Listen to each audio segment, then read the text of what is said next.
So, so that's the first word I always start with, but I'm streaming again. Same day as the other stream titled, I don't know, IDK, as you know the title this stream's title suggests. And yeah, not much else to say about that. Let's just watch this video. I ask you to have mercy upon the people in our country who are scared now. You'd think a call for mercy, literally the baseline of Christian ethics, would be something every believer could get behind. And in any normal country, it would be. But this is America in 2025, where mercy is apparently controversial, compassion is radical, Do not to commit the sin of empathy. and mass deportations are the pinnacle of holiness. So when Bishop Marion Edgar Budde stood before Donald Trump and delivered the simplest Christian plea imaginable to care for the vulnerable and the marginalized, you know, the very people Trump has spent his entire political career demonizing, you can guess how that went over. Trump dismissed her as a so-called bishop and called her sermon, quote, not good, because what would a bishop know about Christianity, right? And to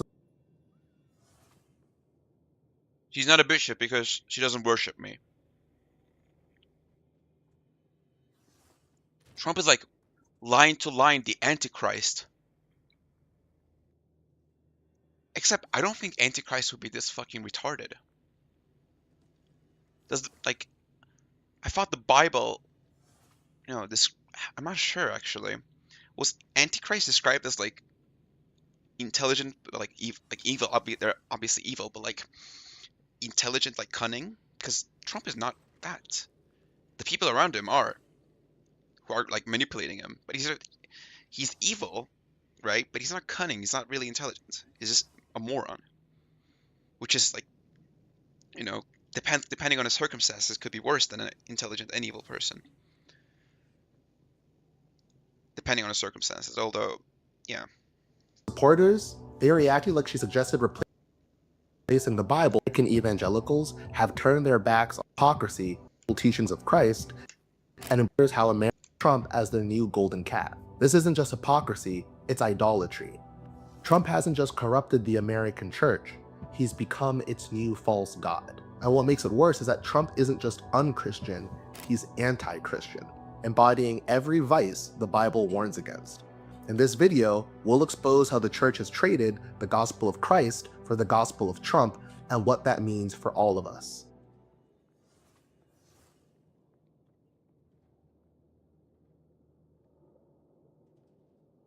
One of the few promising ideas to come out of the ill-fated Harris campaign last fall was the left's attempt to reclaim traditionally conservative values, things like family, patriotism, and even faith. You know, the stuff Republicans have been acting like they invented for decades, and for a minute, it worked. For once, the left wasn't letting the right monopolize every warm and fuzzy word in the English language. It was refreshing to watch people realize that patriotism isn't about draping yourself in the flag while defunding school lunch programs and storming the Capitol after losing an election. Reclaiming so-called conservative values was easy because in the radical turn the Republican Party made toward Trump, they exposed themselves, just like their leader, as frauds. Nothing revealed the hollowness of their conservative Christian values more than their embrace of Trump, a man whose personal life reads like the antithesis of everything they claim to believe. Twice divorced, 5 kids by 3 different women, and a habit of cheating on all of them, sometimes with porn stars. Jerry Falwell would be rolling in his grave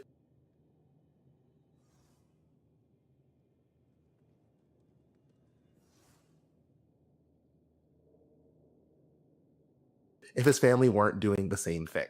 What makes this so much more damning is how central evangelical Christians are to Trump's base. Nearly half of Trump's voters identify as evangelicals, with over 85% of white evangelical Christians voting Republican. They're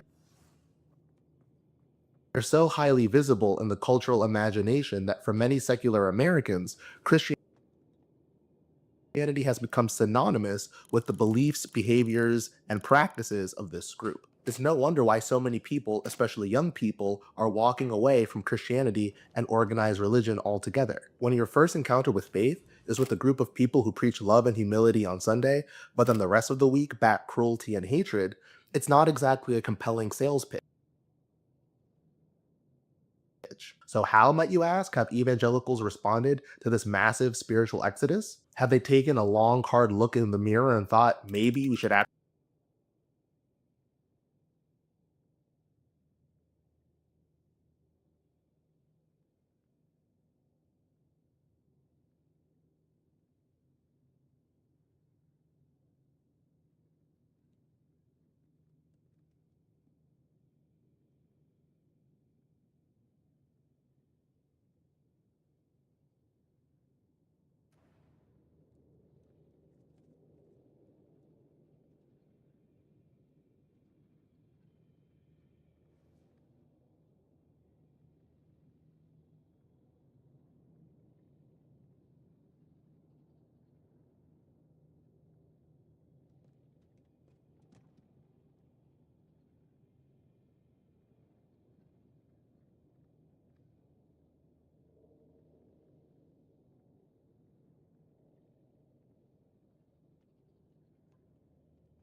Okay, my creative writing exercise is done, so let me read it to you, okay? Okay, so I'm writing this book about a fictional dystopia where a country gets taken over by tech billionaires who get behind and control a demented yuppie and push him into presidency. This yuppie is incredibly narcissistic, retarded, and embodies the seven deadly sins. Their goal is to dismantle the government and fill out what is left with loyal servants. Get rid of any and all regulations so their companies can profit more. Cut any funding that benefit the working class and manage build their own corporate rule government. You might say, okay, but what is the catch? What makes the story interesting and believable? This is a good question, so here's the catch.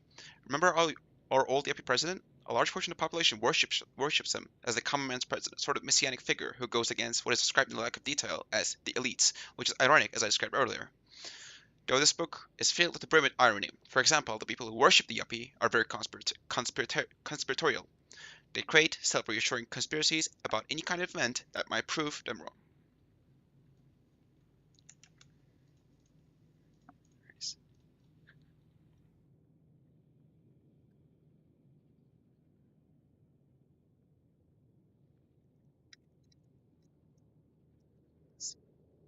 Any okay, I'm gonna ask this.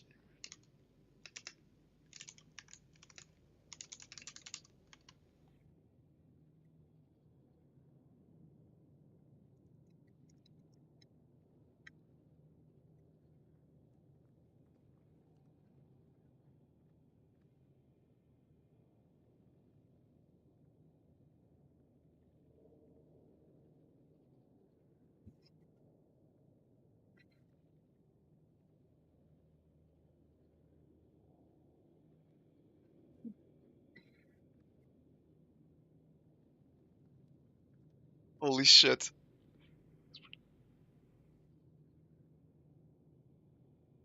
Legion on the mega base. Certain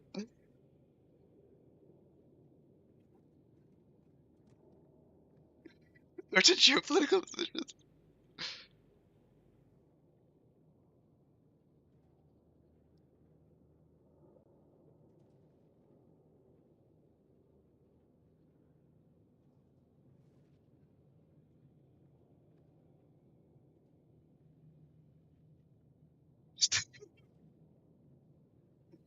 Actually.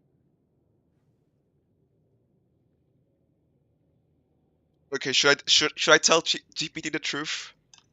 He hit the nail on the head, but he's wrong about one part. That said, okay, so he's like saying it's close to George and geopolitical decisions. Like he's clearly like he understands everything here, but there's one thing he's not aware of, and that's probably because it's not his training. I'm saying like his to GPT. I'm gonna say it from now on. It right. Uh, there's one thing it is missing. Like I'm gonna say he. Fuck it. I'm gonna call him. He's he for me at least. For someone else, it could be someone. It could be another gender. I don't know. So so he's just saying. That said, dystopian elements you're adding fully dismantle the government in favor of corporate rule.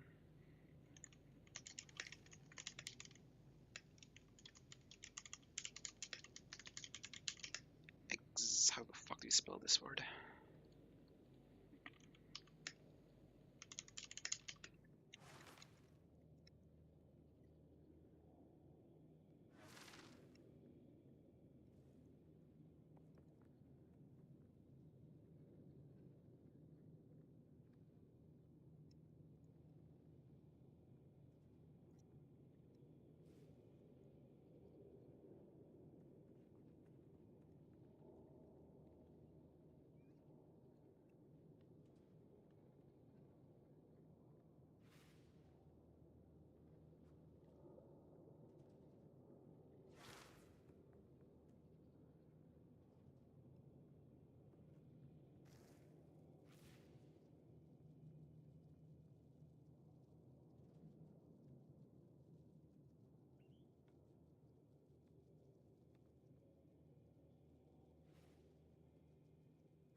only thing keeping it from being outright nonfiction is that some of these plans haven't fully materialized yet. But if you wrote this 10 years ago, people would have called it paranoid fantasy. Now it just feels like the next step. What? How does it write like that? No, I'm not planning to write this, brother. It's just, I don't know. It's creative writing exercise. But like, goddamn, GPT is like fully fucking aware. Even the monarch part too. I didn't say anything about that. I didn't even like didn't the right like hold on, I gotta show this to you. I have to. Wild. Okay. Okay, I gotta show this to you. I have nothing to like hide here, alright? I'm not directing GPT to say anything here. This fucker just figured it out himself, alright? Let me show you. Boom. Wait, is this how? There we go. So okay. As you can see here, right? Is this what I'm like? I pretty much like write the book here. You can read it yourself, right? Oh shit! I gotta get this display out of here. Boom, got pulled away. Okay, and then yeah, definitely has strong parallels to world events. Also hits close to certain geopolitical positions. Like he's clearly understanding something here, but like he's confused about this part, right? That said, the dystopian element you're adding, fully dismantled government in favor of corporate rule, the billionaire cabal openly steering everything, and the complete erosion of regulations could push into a more exaggerated or speculative space. Okay, and then like AI generated deepfake versions, right? Okay, so and then I say, so this might sound like directing, but like this is pretty much like description of facts, which he's also knows essentially. Like he's aware of this, and he writes in a little bit like a how do you say this? Informal tone, not like a chatbot. So, I mean, he's not. I mean, he's an LLM, but yeah, not like old chatbots. You know, those are trash. But anyways, a quite advanced LLM too. Which one is it, by the way? Which version? I'm not sure. I don't follow this one. I mean, I don't follow the LLM advancements. I guess it's like 4.0 mini or something. I don't know. So I say, yeah, the exaggerated elements you point out are inspired by the desires of Curtis Yarvin, who directly influenced Vice President J.D. Vance. What is interesting here is Trump's pick of J.D. Vance was very likely picked. Sorry, that was horrible. That was a writing mistake there. A billionaire who funds Trump and considers Curtis Yarvin to be his personal philosopher. Yarvin himself is in favor of a corporate fascist rule and jokes about turning pores into biofuel. Oh, and Elon Musk openly openly Elon Musk openly dismantling the federal government agencies, owning up to it, agencies like the Department of Education. Oh, Department of Education. This is new, by the way. This is a new development. He's actually doing this, I believe. If he's not, if I were to take, I'm not like this is not like a speculation. I'm taking his word at face value. All right. So maybe he not do it. And he's just like lying about doing it, but I'm taking his word as face value. So this is not like interpretation or anything. And he did dismantle USAID, so that happened. Yeah, your book was pretty much an extrapolation of what these people openly advocate for. Curtis Yarvin's ideas about replacing democracy with a CEO-like monarch. And I didn't like say anything about this. Like even the text doesn't read. The text I like a percent has nothing to do with a CEO. Doesn't have the word CEO on it.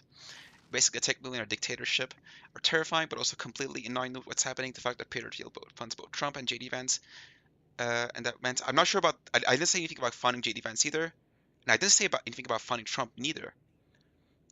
It's picked by. I just said like it was on his suggestion, and he's right about these too.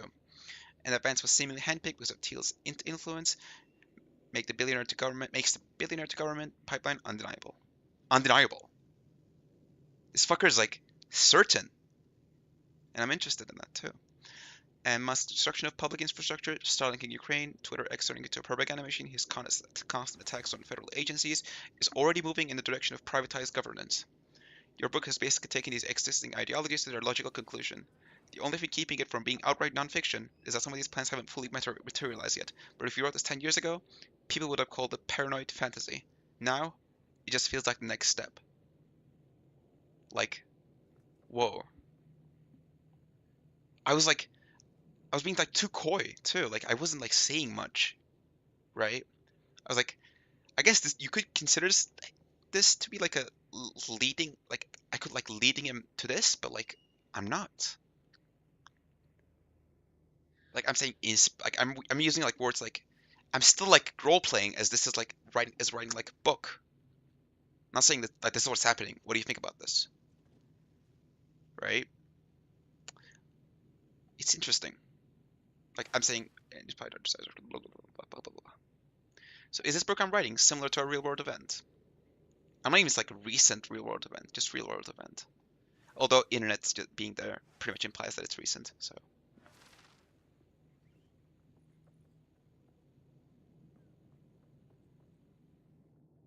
yeah, I guess you could consider this to be a lead up, right? But not this part. This is so fucking interesting.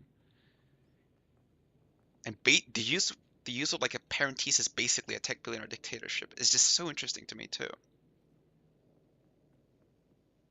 Like it sounds like not something in an LLM would write, but like a person, which is I guess the advancements of LLMs are going into that direction, sounding more like a person. If the user wants that, obviously. If the user wants a casual conversation, I guess they'll do that. I'm not sure which model this is. Which model is this? Oh, it's 4.0. Okay. So it's just like a publicly available model. I could also download like Llama or fucking what was the other one? DeepSeek? Yeah, the Chinese one. The CCP. Bing Chilling one. Oh shit! No! Don't rewrite it. Don't rewrite it. Yeah. This is that's interesting. And also you could read this on your own. I'll put it on the description or something, or maybe YouTube comment section. I don't know.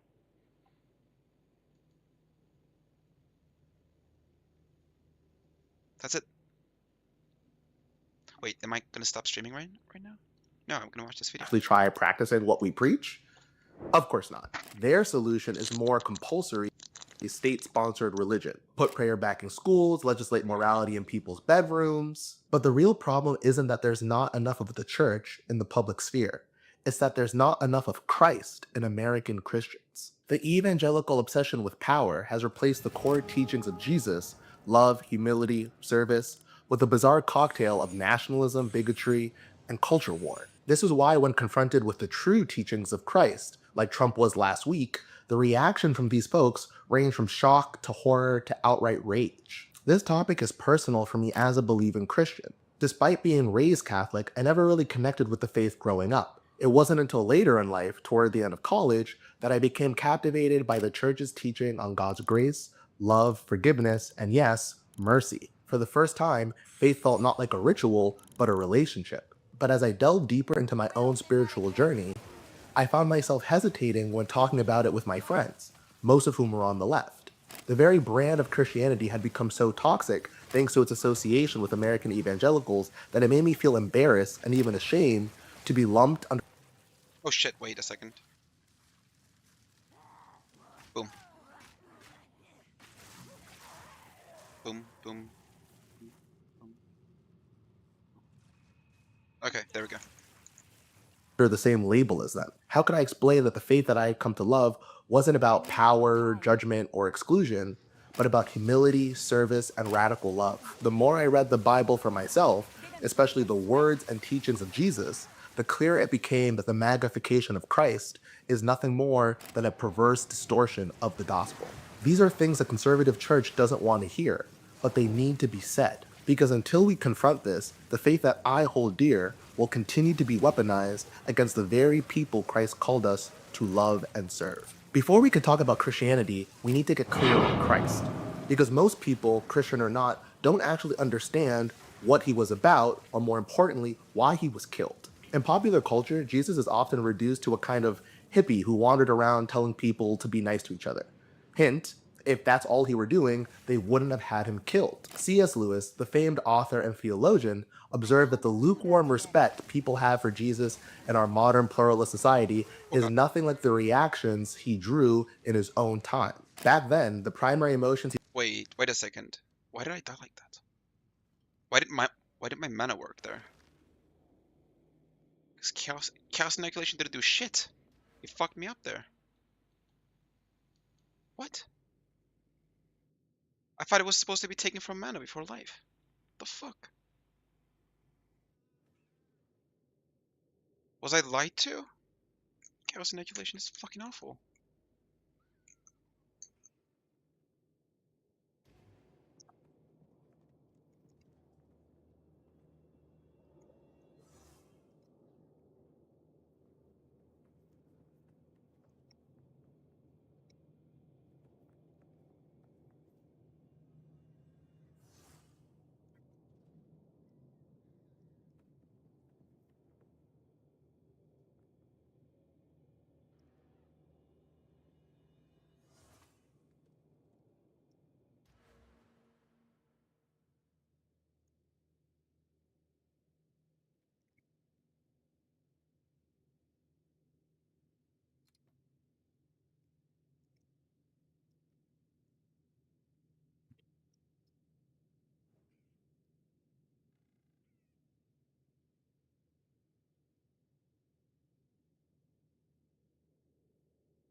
What the fuck do you mean all damage?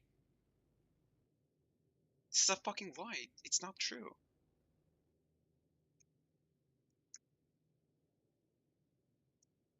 shouldn't have gotten this then. This is bullshit.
visit.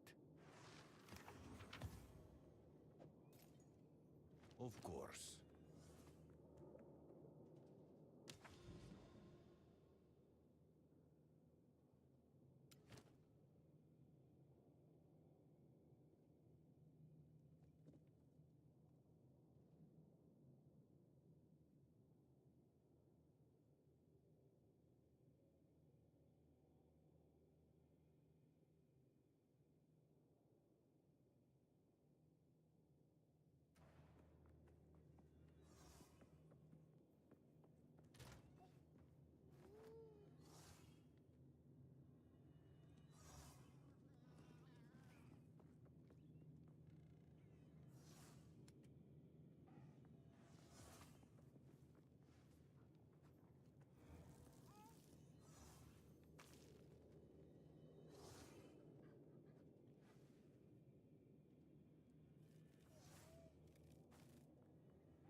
stirred up in people were terror, adoration, and hatred.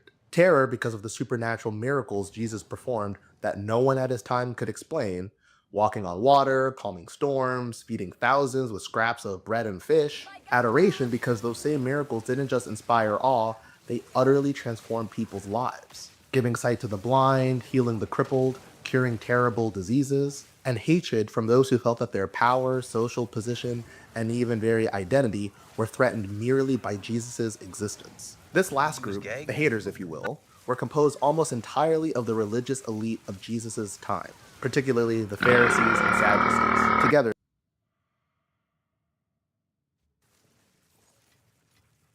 these two groups represent the religious establishment that saw Jesus not as a savior, but as a revolutionary threat. And they were right to be afraid. Jesus wasn't just challenging their authority, he was exposing their hypocrisy. His teachings, his miracles, and even his very existence called into question the systems they had built to consolidate power and exclude others. It's no wonder that they hated him, and ultimately is why they had him killed. In all the Gospels, the only people Jesus ever actually displays anger towards are the religious elite, not the sinners religious hypocrites love to condemn. Jesus didn't condemn sinners, he loved them. That's the whole reason he came, because he knew that all people, no matter what they called themselves, were sinners in need of grace. But that's not how the religious elite saw it. They believed they were morally superior to everyone and looked down on everyone else as a result. And that's what infuriated Jesus. Their pride and arrogance blinded them to their own flaws. Worse, as religious leaders in positions of influence, they were leading others astray with their distorted understanding of faith. To them, religion was all about following an elaborate set of rituals. Go to church, say the right prayers, observe the holidays, and observe personal purity. While Jesus wasn't against those things outright, he understood that they completely missed the point of what true religion is all about. Jesus understood that faith isn't about how well you performed the optics of belief. It was how you lived it.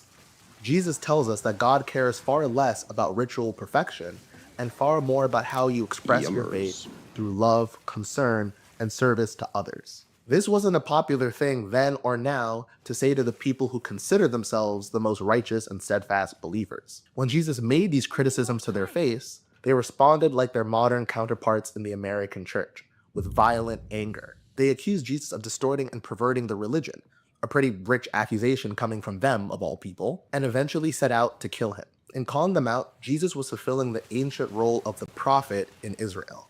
Prophets were tasked with calling the religious community to repentance after periods of prolonged sin, often challenging the powerful and exposing corruption. And just as the Israelites in the past had treated the prophets of old with persecution and death, they treated Jesus the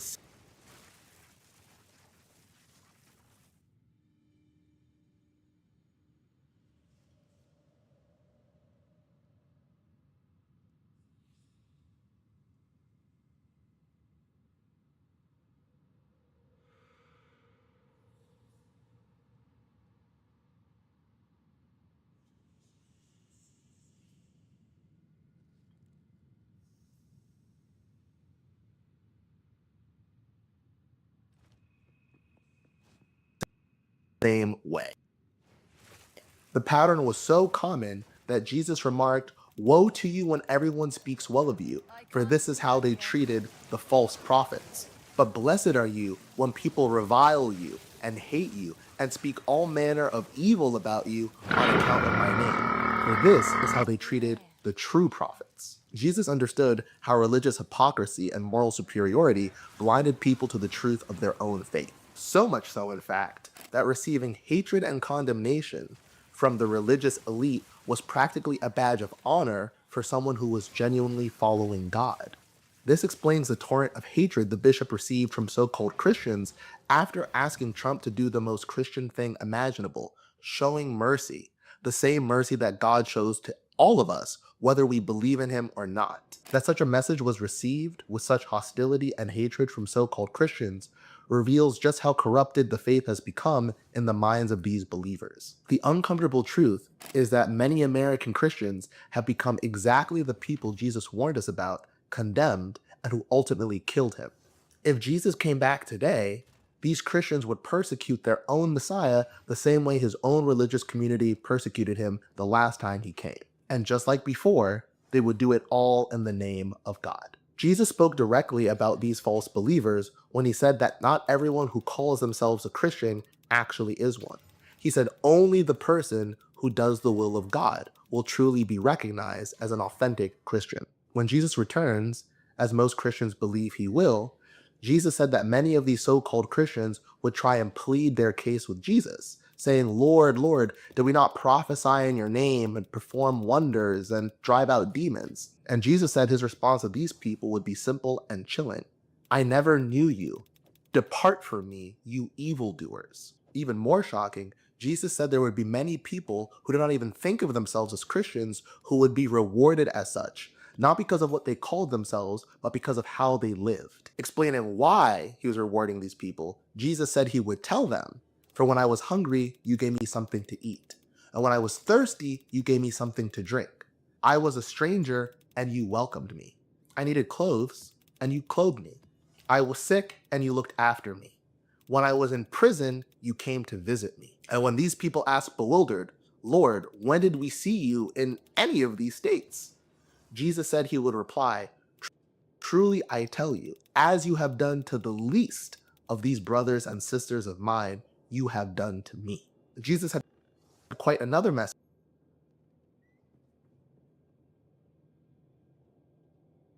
for the people who called themselves Christians but failed to live by the teachings Jesus gave them. He said on that day he will say to them, depart from me, you who are cursed, into the eternal fire prepared for the devil and his angels. For I was hungry and you gave me nothing to eat. I was thirsty and you gave me nothing to drink. I was a stranger and you didn't invite me in. I was sick and in prison and you didn't look after me. These false believers are held to such an unforgiving standard because they're supposed to know better. This was at the core of Jesus' critique of the religious elite of his own time. What frustrated Jesus is how they could miss the true heart of religion, justice, mercy, and faithfulness, as Jesus put it, while still presenting themselves as experts on faith and morality. Jesus made it clear that if these religious hypocrites had just admitted their own ignorance, they wouldn't have been guilty of sin. But their loud, arrogant claims of knowing the truth, despite having no real understanding of it, made them fully accountable for their hypocrisy. This is what makes the evangelical embrace of Donald Trump not just shameful, but outright blasphemous. Trump isn't just an immoral person, he's Antichrist. Not in the theological sense of being the Antichrist, the apocalyptic biblical figure that's supposed to appear at the end of the world, although other people have made that argument. Trump is Antichrist in a far more literal way. He represents and embodies everything that the Gospels and the New Testament tell us that a Christian should not be. Let's take the Sermon on the Mount.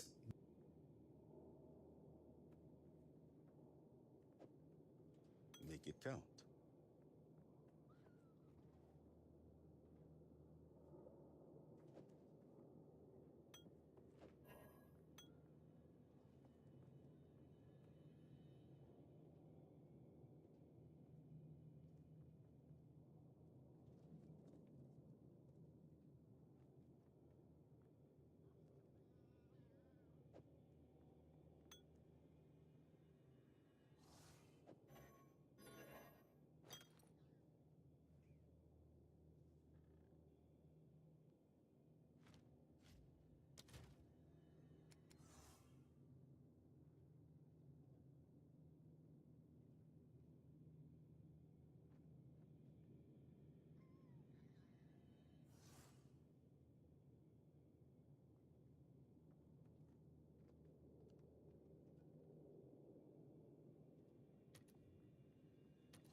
Oh, my mic was turned off entirely? Like, oh, okay. So you didn't hear me scream when the game sound just fucking blew my ears apart. Cool. Okay. Oh shit. These changed too. That's not good.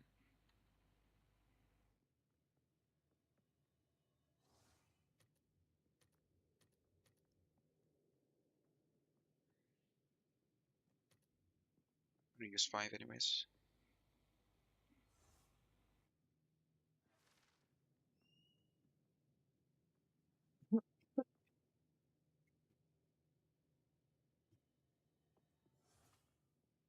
What is temp?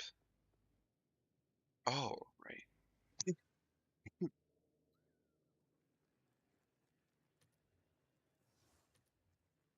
Which one's not set? Oh, that one. Okay, I don't care. I don't use it anyways. Moral core of Christianity and compare it to Trump's character. Jesus says, "Blessed are the meek, the merciful, the pure in heart, and the peacemakers." Trump, on the other hand, has built his entire life on arrogance, cruelty, indulgence, and sowing division. The meek, he mocks them as losers. The merciful, his idea of mercy is pardoning his cronies. A man who bragged about grabbing women without their consent could hardly be described as pure in heart. Nor could the person that's done more than anyone else to leave the country more divided than it's been in decades be described as a peacemaker. Where Jesus calls his followers to hunger for righteousness, Trump hungers for money, power, and validation. Where Jesus teaches humility, Trump personifies personal pride. And where Jesus offers grace, Trump holds grudges. It's like he read the Sermon on the Mount and decided it was a checklist of virtues to avoid. If this weren't also damaging, it would almost be funny. But the truth is, Trump represents the complete inversion of Christian values. He is Antichrist not because of some esoteric prophecy, but because his words, actions, and entire way of being directly contradict everything Jesus taught. Supporting Trump as a self-professed Christian isn't just failing an open book test of faith. It's shredding the pages, lighting them on fire, and claiming Jesus handed you the match. Instead of Jesus, MAGA Christians have elevated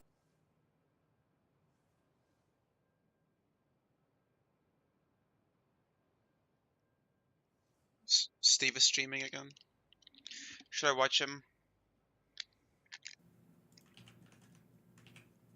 Ah, fuck it, I'll watch. Is this considered self-defense?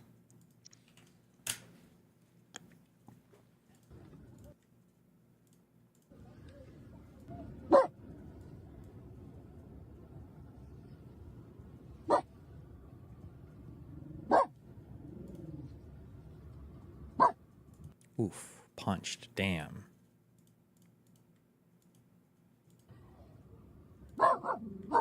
Oh, wait. Whoa! Wait, can you see people dying in this? It doesn't show the death. America. Wait. What the fuck? It shows the death at the end.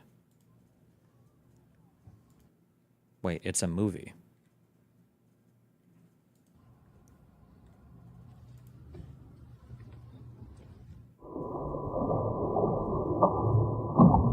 Not a movie. We definitely needed the slowed down sound effects for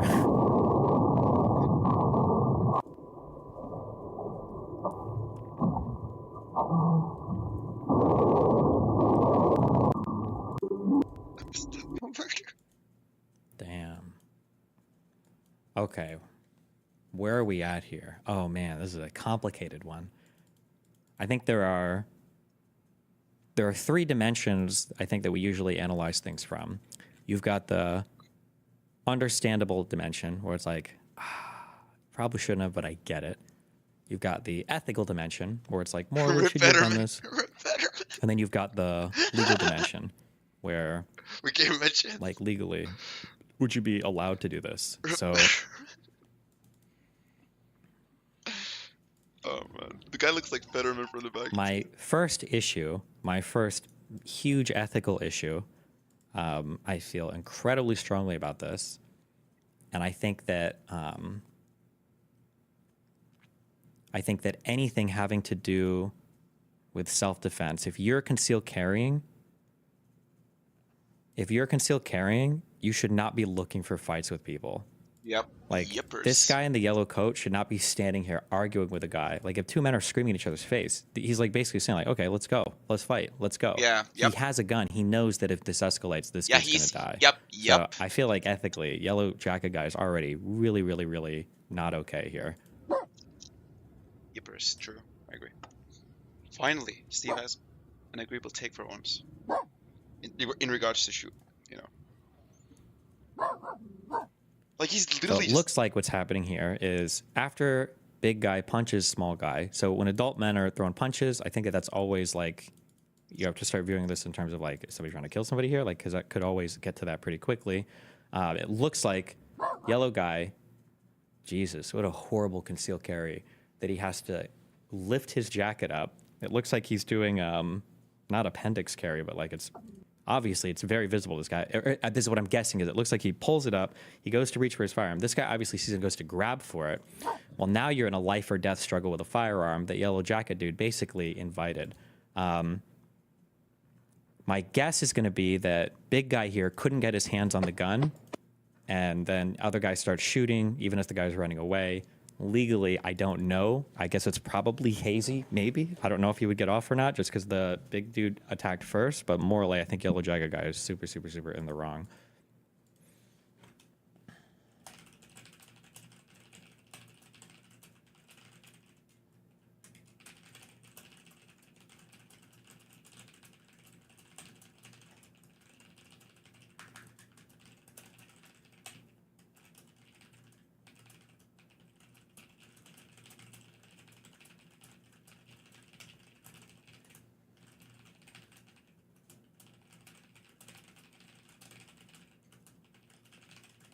One second.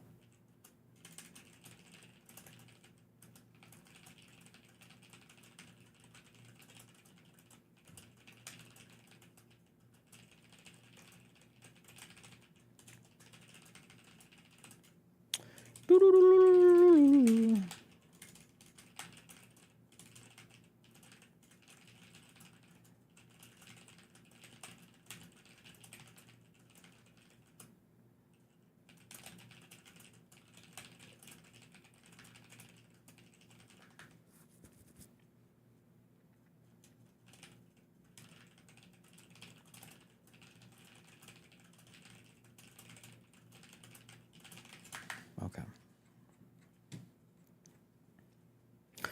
Couldn't this be like a life hack? If you wanted to kill somebody illegally, just get them to swing on you and then shoot them. Maybe, but I think that there are there's I don't know as much of the criminal law in this area, but there's aggravating and there's mitigating circumstances that can make something not as bad or worse. So like I think that if you assault somebody, there could be mitigating circumstances where that other person did stuff to kind of provoke you, and maybe legally it's not enough to get you off the hook completely, but it like lessens the severity of either your sentencing or how like a judge would deal with you. So yeah. The big dude has yellow jacket cornered into his car door. Why should the yellow jacket guy have to back down if big dude is fucking with him? Because you have a gun and you just should. You don't. There's no reason that somebody has to die here. That's a pretty permanent thing. Yeah. Like killing people.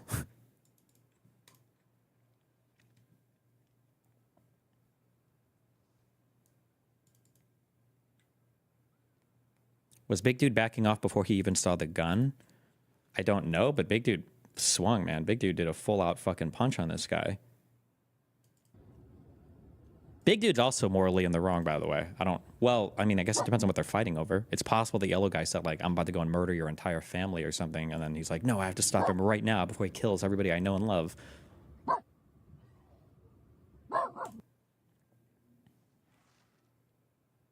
Destiny threw one punch, then kind of looked like he was walking away. I don't get that at all. It looks like he threw one punch. I don't know if he was going to walk away at all. And then this guy reaches for a gun, and now he's like, oh, shit. At Destiny, it's also really easy not to punch someone in the face. Yeah, that's not, yeah.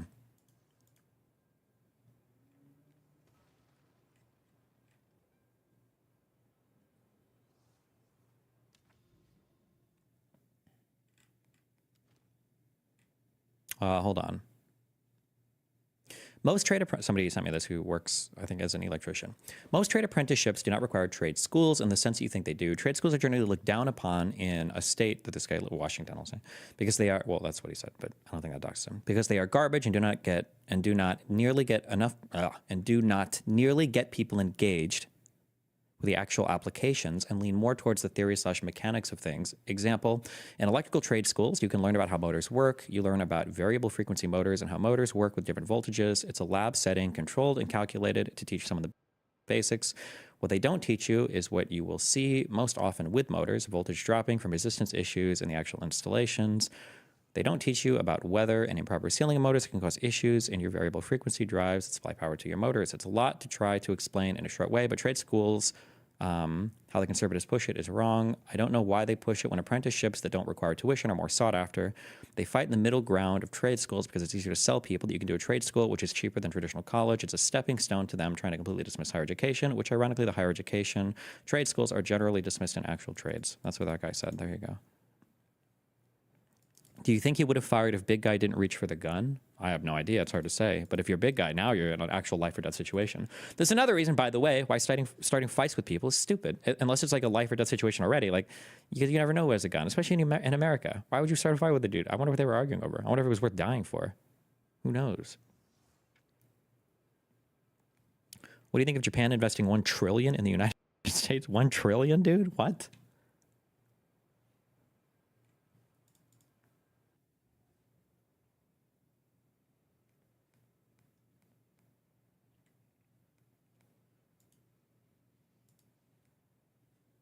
This guy got off on self-defense. Well, there you go.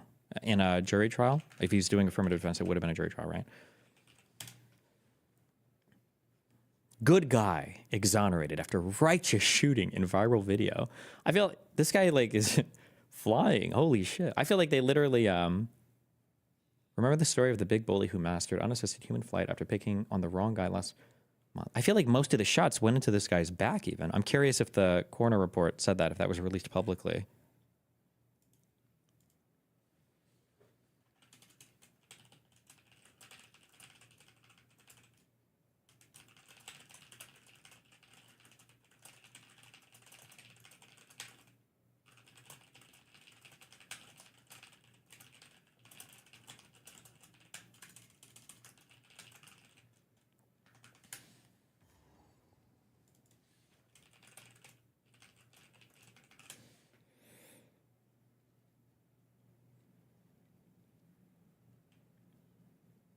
Do you think that guns should be more restricted?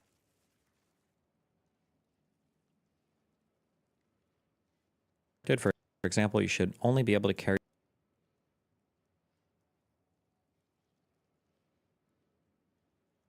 them to and from the range.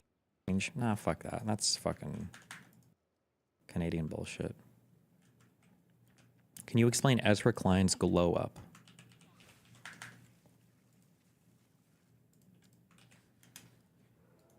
It's literally just male makeup, aka facial hair. Yummers. That's literally it.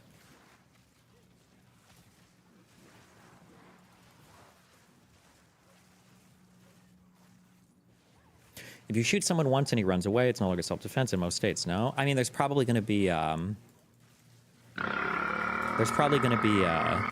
some reasonable limitation, like within like 5 or 10 seconds. Like nobody's going to make those decisions like immediately, like rationally, you know?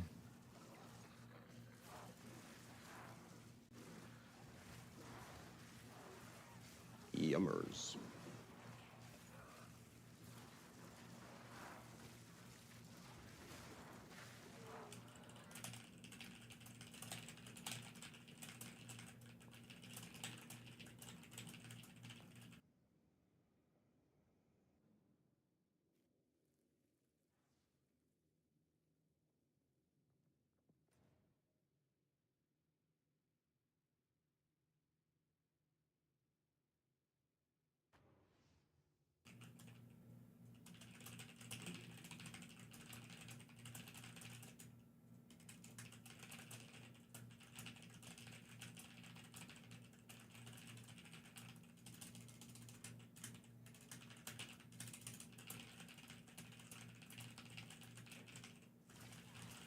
1 second.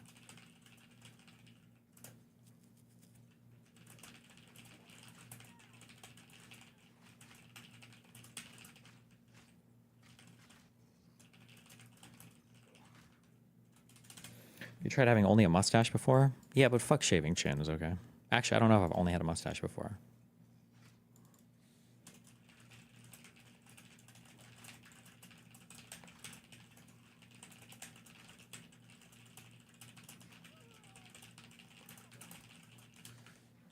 Should we have better awareness education at schools for my kids to not start fights because your opponent might have a gun? All in all, guns and gun deaths aren't really that big of a deal in the U.S. It's just not that many people that die to them. It's tragic and it sucks.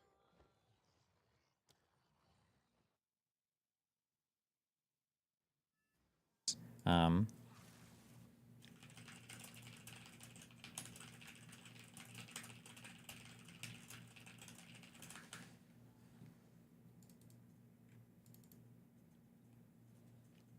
Use a trimmer, that way it's easy to shave and you can have like a cool 5 o'clock shadow.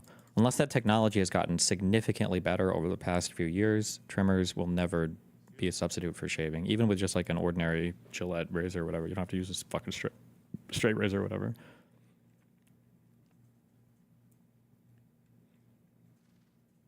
Oh wait, here's a question. Do you think that do guys ever per capita, don't we have more gun deaths than every other country? Yeah, but it's just, again, it's just in the grand scheme of things, it's not, yeah.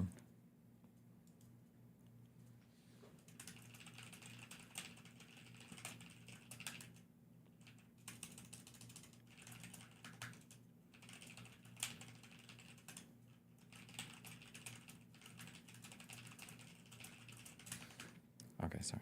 Have guys ever done, so like when you're a guy, you're not supposed to let your facial hair grow like all the way down here. You're supposed to like cut it at some point. I don't know if mine is high enough or low enough or whatever. Do you guys ever just like laser off this hair? Do you think guys have ever done that? Are there people that do that?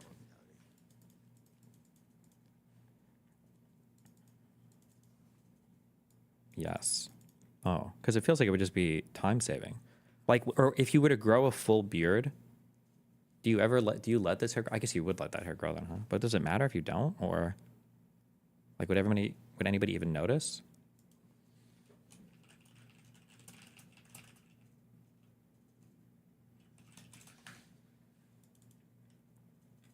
How far up do you shave?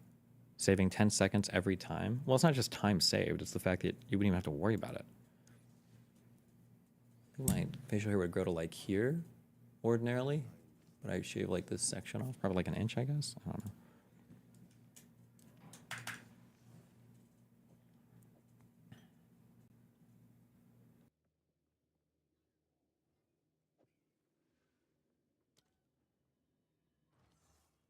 Yes, we prepared for all contingencies.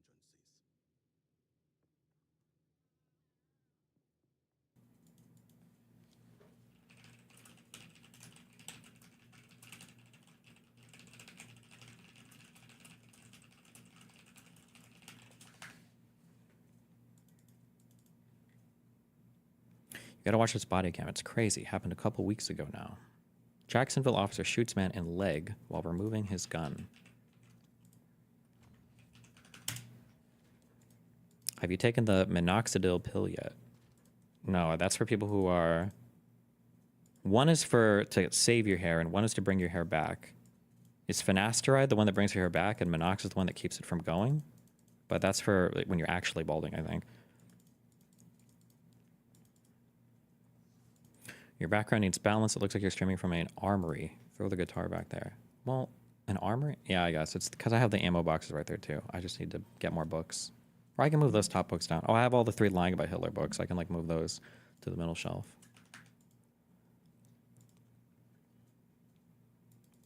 You should be on Fin. Don't wait until it's too late.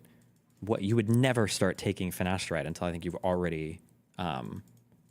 started exhibiting at least severe thinning, if not balding. But yeah, I think if you wait too long to start the fin, then you can be fucked. But that's for people who are balding. What the fuck?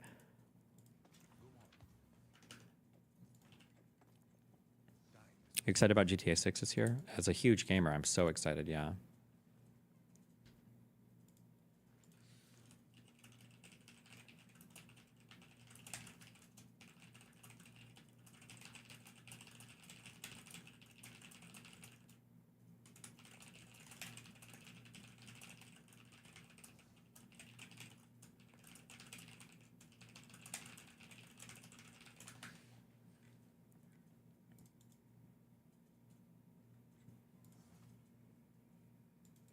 So I don't get why you stop playing games. What the fuck do you even do all day?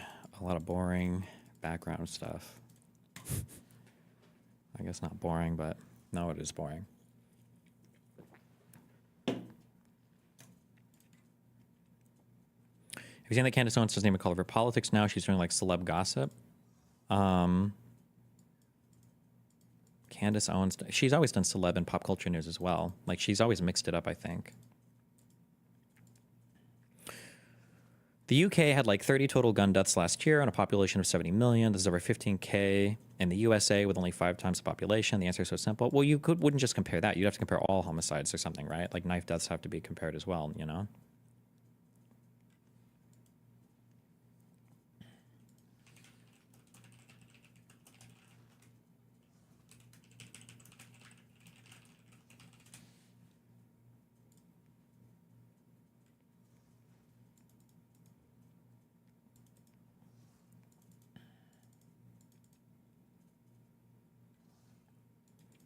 You said Vyvanse makes you stop playing games, but that's all I do while on Vyvanse. Vyvanse doesn't make me stop playing games. It just allows me to focus and quiet my mind a little bit more for other things.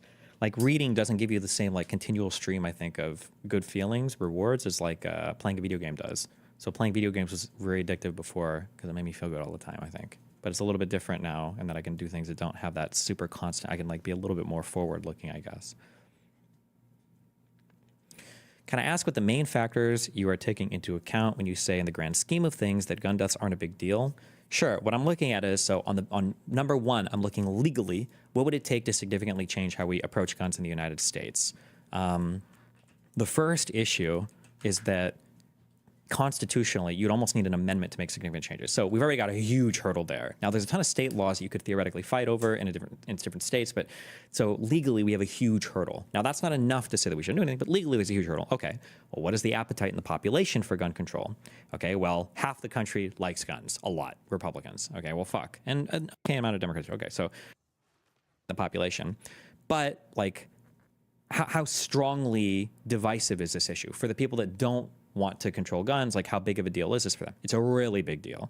Okay, so we have huge legal barriers. We've got pretty big population and like political capital barriers. Okay, well, let's go look at the effect. Maybe like 1 million people a year died of gun deaths. You know, if it's a huge number, like that could still be worth fighting for. And then you look at the overall number of people that die, it's like, okay, well, if you compare this to things that are related to healthcare or I would say probably just healthcare or like even like fucking diet and exercise or shit. There are other way bigger issues, I think, that would be more amenable to the population and would be easier legislatively or culturally to accomplish. So why just the gun stuff is just not worth focusing on. That's basically how I look at it, I think. Yeah. That's how I view abortion on the Republican side too. So I don't think that they should focus on abortion so much. Although, I mean, they got away with rolling back some of it, so.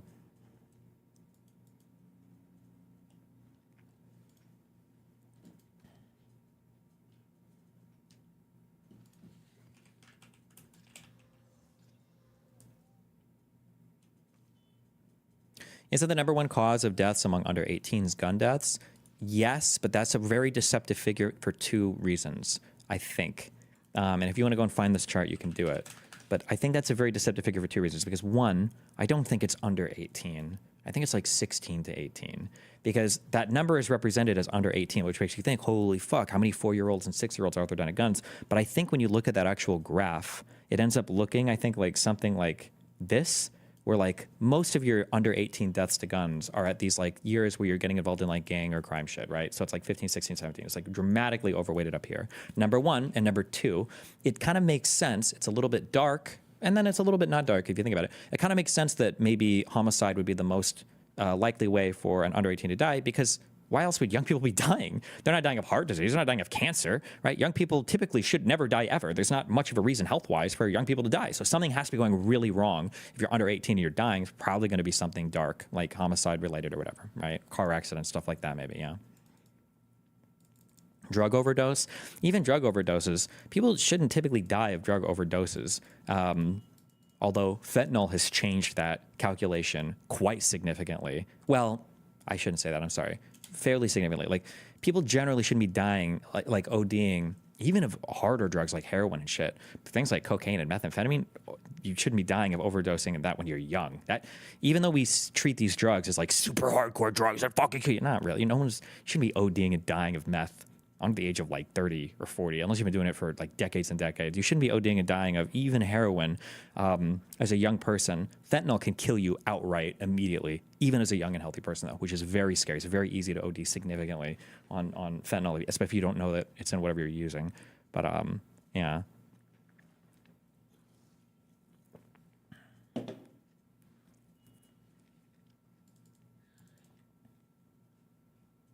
If the appetite was there in the country, would you want guns to be gone in the U.S. or heavily restricted? I don't know. Like I said, I feel like it's more like gang problems or crime problems than just. I feel like gun problems in and of themselves just aren't that big of a thing. If people really want to do though, like I would never die on that hill. I like guns. I think they're fun, but I don't feel like ultra passionately about it.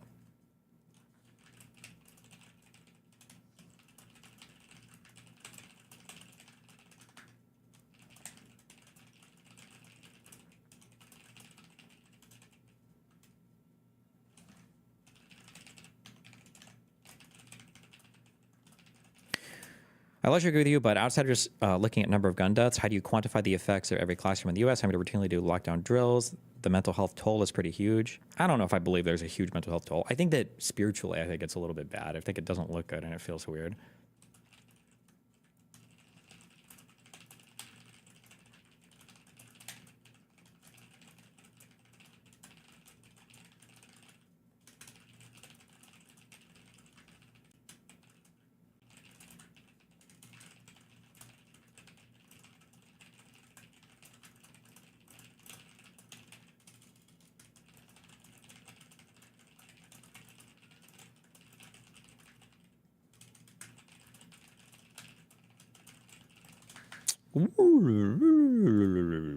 Sorry, okay.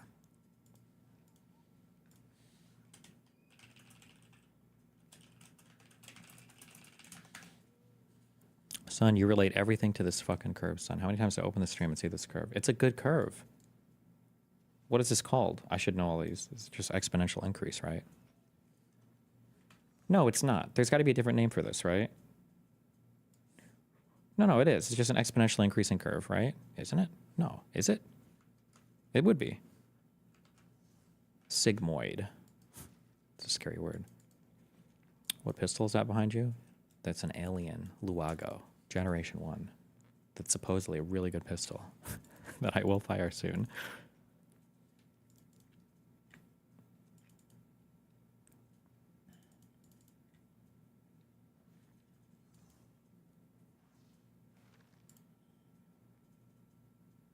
What shotgun is that?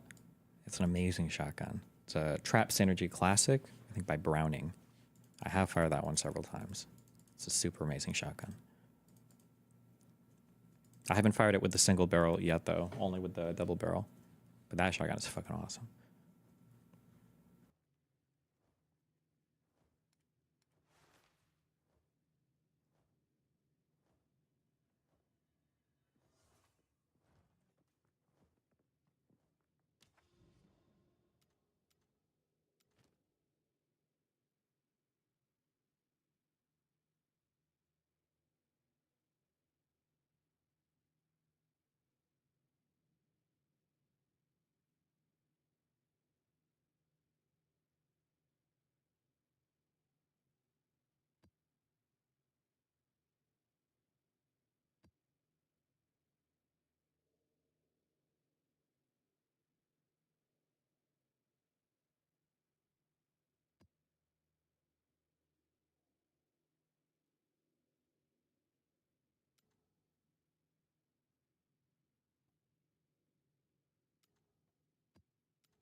Light.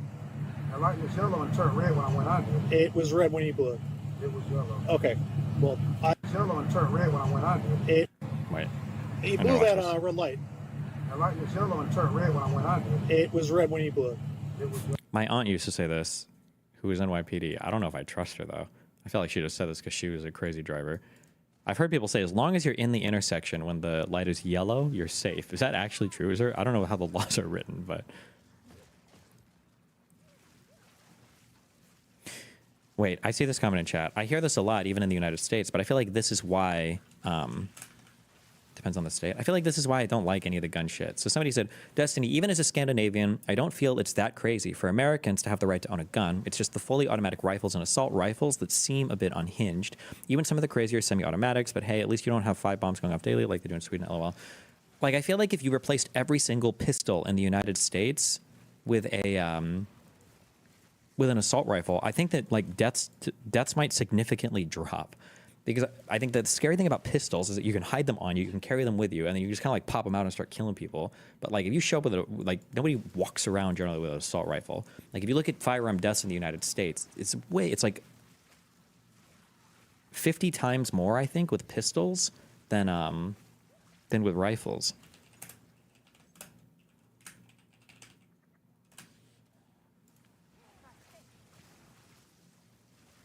Why does this only go up to 2019? Did they just stop collecting data on it? Fuck. But like you can see, like in 2019, it was 364 with rifles. It was over 10,000, or I'm sorry, it was over 6,000 with handguns. So about 20 times more, my bad. 200 with shotguns. God damn, what is this, Omar? Who's running around killing people with shotguns in this? What the fuck?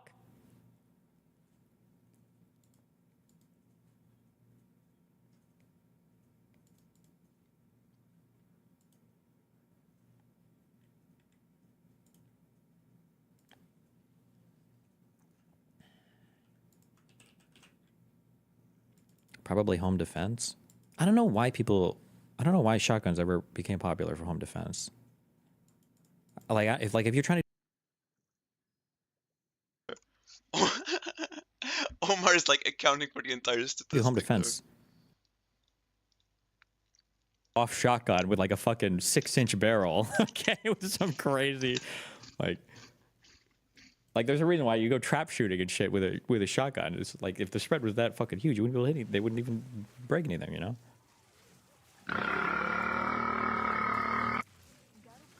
He was gay, Gary? I thought the higher spread is the reason people use it. Well, I think one of the nice things about shotguns is they don't overpenetrate. Overpenetration is a really big deal when it comes to self-defense in a home, because if you start overpenetrating walls, you might hurt people that are in your home that you don't want to hurt, or you might shoot out into the street and start killing neighbors without being aware of it. Doesn't a shotgun just have a lot of stopping power? Kind of, but I don't think stopping power is actually as important. Like, you're not going to generally knock somebody over by shooting them. I think it's just like causing them to bleed out so much that they eventually drop because of loss of blood pressure, basically, or shooting them in the head. They make frangible 5.56 that is good for not over penetration. Oh, okay. Yummers.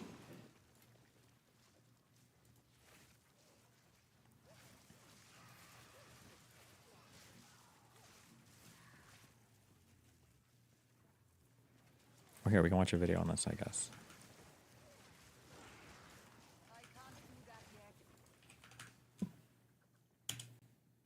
Hey everybody, since a lot of you folks use birdshot as your primary load for... Does sawed off just mean you've shortened the length of the barrel from its manufactured length? I think so, or maybe you can buy them with shorter barrels. I don't know if you would call a short barrel shotgun a sawed off shotgun, though. I don't know. your self-defense shotgun. We thought we'd do a little test today and see what kind of pattern we can get out of this Federal 2 3/4 inch. That's just a total misunderstanding of ballistics. Overpenetration happens more often with buck or slugs than 5.56. 5.56 tends to fragment or deflect when hitting things like studs. We're not talking about shooting through studs, though, right? My guess, I'm totally guessing here, is that like even 45 or 9mm probably wouldn't even go completely through a stud. No? That'd be my guess? The problem, though, is just shooting through drywall. Also, why the fuck would you ever be shooting slugs out of a shotgun for self-defense? That would be unhinged.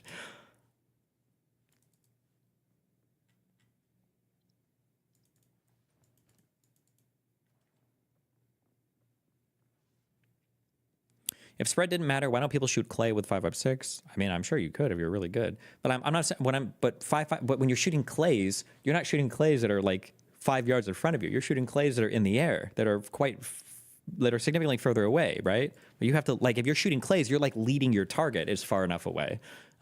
It's not shooting somebody right in front of you in your home.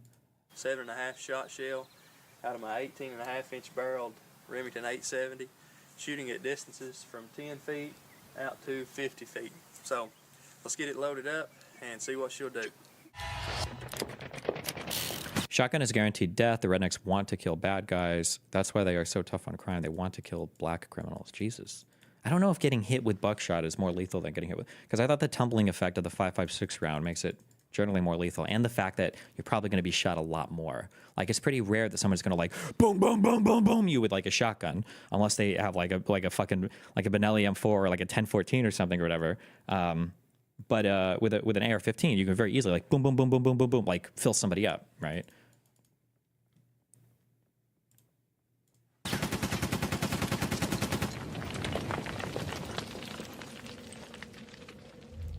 Let's see what this looks like. Okay, we got the first target at 10 feet, the furthest target at 50. Put one shot on each. Ready when you are. Fuck, did he say what kind of ammo? I wasn't paying attention, my bad. Hey everybody, since a lot of you folks use birdshot as your primary load for your self-defense shotgun, Oh, we thought we'd do a birdshot. little test today and see what kind of pattern we can get. I'm never going to remember all the different bullshit with shotgun shells. Birdshot, I think, just means the pellets are smaller than like in buckshot, where I think the pellets are larger. I'm sure there's like standardized measure, but I think you can get like 13 buckshot, 12 buckshot, 11. I don't know what all the fucking shit stands for. This Federal 2 3/4 inch, 7.5. I'm pretty sure the tumble thing is kind of a myth. Is that true? I thought that was part of the way that the 5.56 round was like developed. I thought it was like intentional. Shot shell out of my 18.5-inch barreled Remington 870, shooting at distances from 10 feet out to 50 feet. So let's get it loaded up and see what she'll do.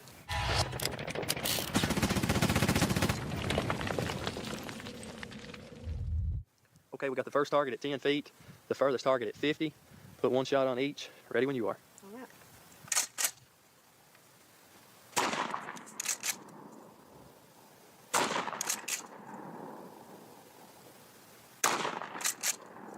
Oh no. Oof.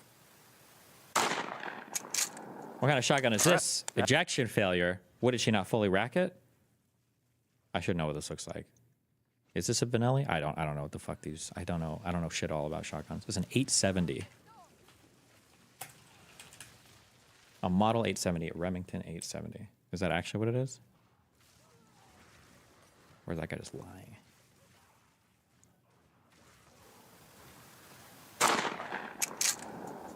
All right, nice shooting. Thank you. Definitely got the first one. And the second one. Let me get the camera down and we'll take a look at them. Okay guys, to save us a little time, we went through and measured all the groups on each target. 10 feet from the muzzle, had roughly a 5-inch spread. You can see there where the wadding broke up, went through. 20 feet, had an 11-inch spread, and that's not from outside to outside. That's kind of the main pattern, was from outside to outside. That's kind of, it's not from, had an 11-inch spread, and that.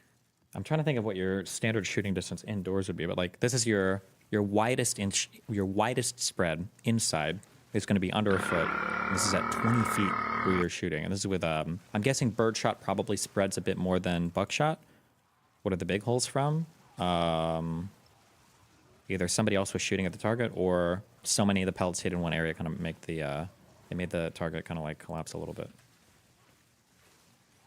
And then you get like a 5-inch spread at 10 feet. Oh, the wad. Oh, true, because there's like a wad that comes out.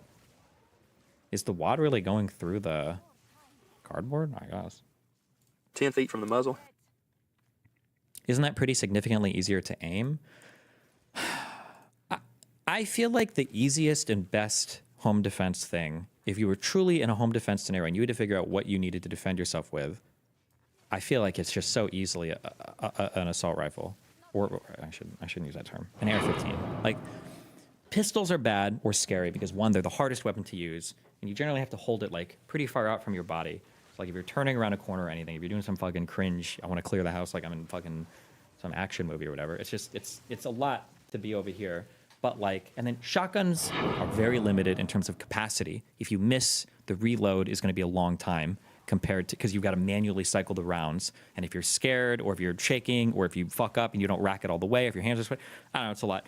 An AR-15, some kind of rifle, is literally, it's right up to your shoulder. You're back here.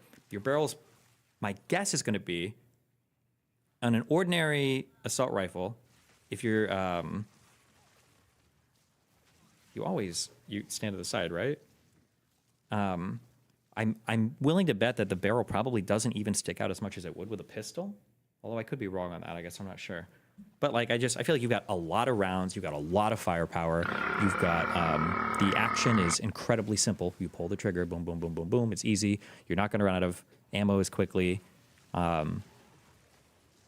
don't know. I feel like an assault rifle is just a way, way, way better home defense thing than a fucking shotgun. Unless that over-penetration thing might be a significant concern. I'm not sure.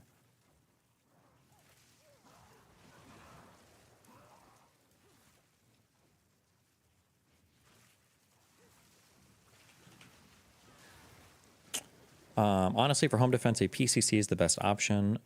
Okay, true. If you want to be exotic, actually, I say exotic. Oh, that's what I need to buy next. Thank you for reminding me. True.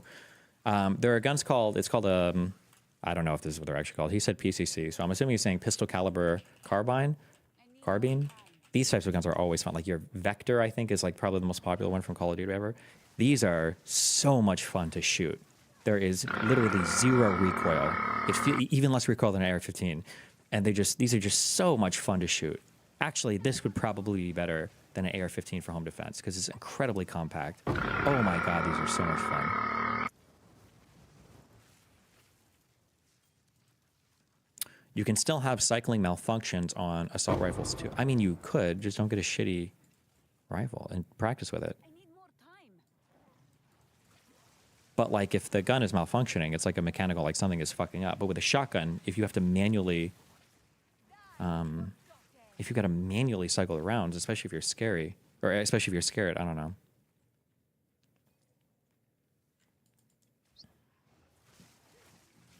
I spoke.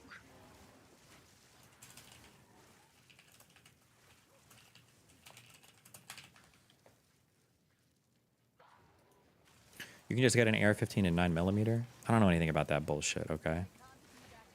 I feel like I would probably just get like a Vector or... I don't even know if a Vector's the best. It's just the one that... I've shot those before and I know them from Call of Duty. No, from CSGO. Not all guns are pump action. Semi-auto shotguns exist and they're not that much more expensive.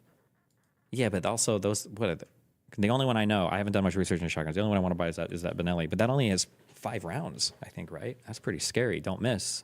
No Vector in Counter-Strike. Wait, where do I know the Vector from? Is it from Call of Duty? Oh, or maybe I'm thinking PUBG, actually. At Destiny, don't you have more fun when you actually have a kick to the gun and when it's loud? Maybe. I mean, it just depends on what you enjoy. Having a lot of kick is fun. Depending on like if you're shooting like a 50 cal, in my opinion, that much kick is not fun because it feels like you're getting lightly punched in the face. That's just not a fun experience for me. Maybe some people enjoy that. I don't like feeling like my nose is getting punched though. My Mosin I thought was a lot of fun to shoot. But I also really like the manual, the cycling of the rounds manually is a lot of fun too. Those are fun for sure.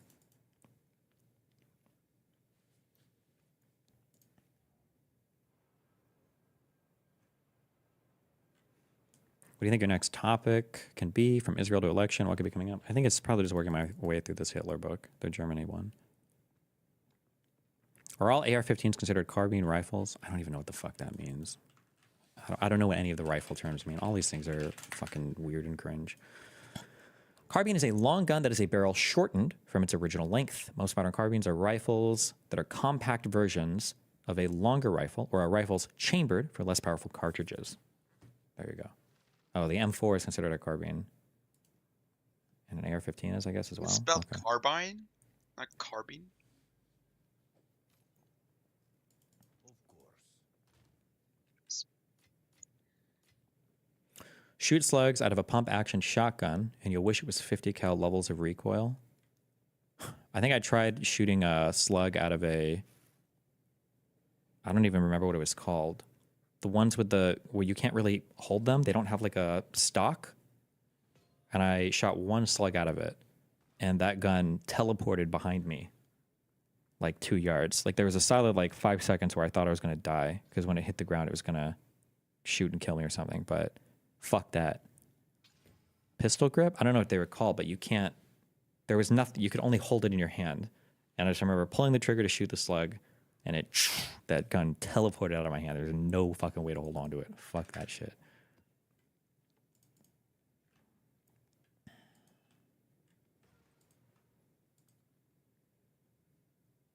The SPC-9 is the best pistol caliber carbine.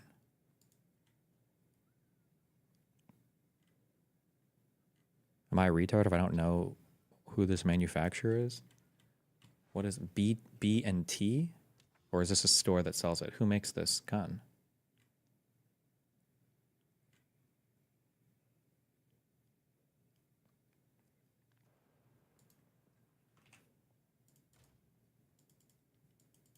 Big and tall.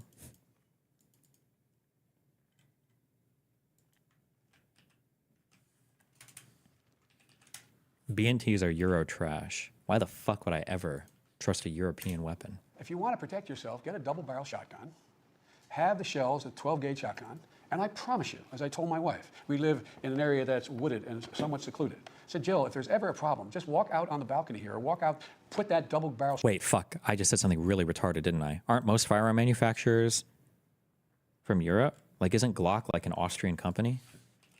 Wait, fuck. That was super retarded. I just said that. Delete the bot on that.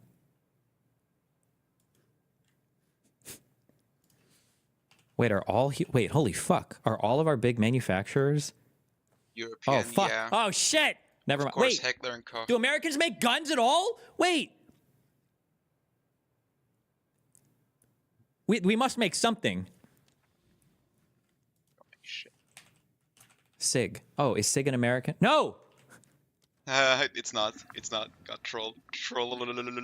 Smith & Wesson? That sounds like an American. SIG is Okay. Switzerland, I think. Oh, no. I don't even know what Smith & Wesson is. Oh, I do shit. know SIG and Heckler, though. Wait, what the fuck? We don't even make guns here. Wait, why isn't anybody talking about this? Why don't we have gun manufacturing in the United States? That's the most American thing in the world. The only this, like, what the fuck does America produce at this point? I mean, they produce a lot of things though, yeah, like medicine and stuff. Also, my eye lenses are made in America, apparently. The ones I'm wearing right now. My God. Makers of the M1A are U.S.? Yeah, that's AR-15 and shit. That's... I don't want to say something really retarded. Hold on.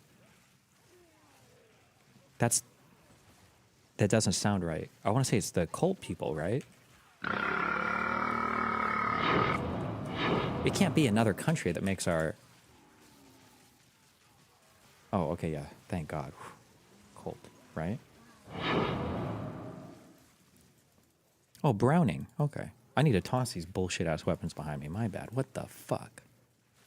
Colt, Springfield, Smith & Wesson, Ruger, Remington, retard. We have gun manufacturers. Okay, but those aren't like the cool ones, no? And Remington is kind of cool.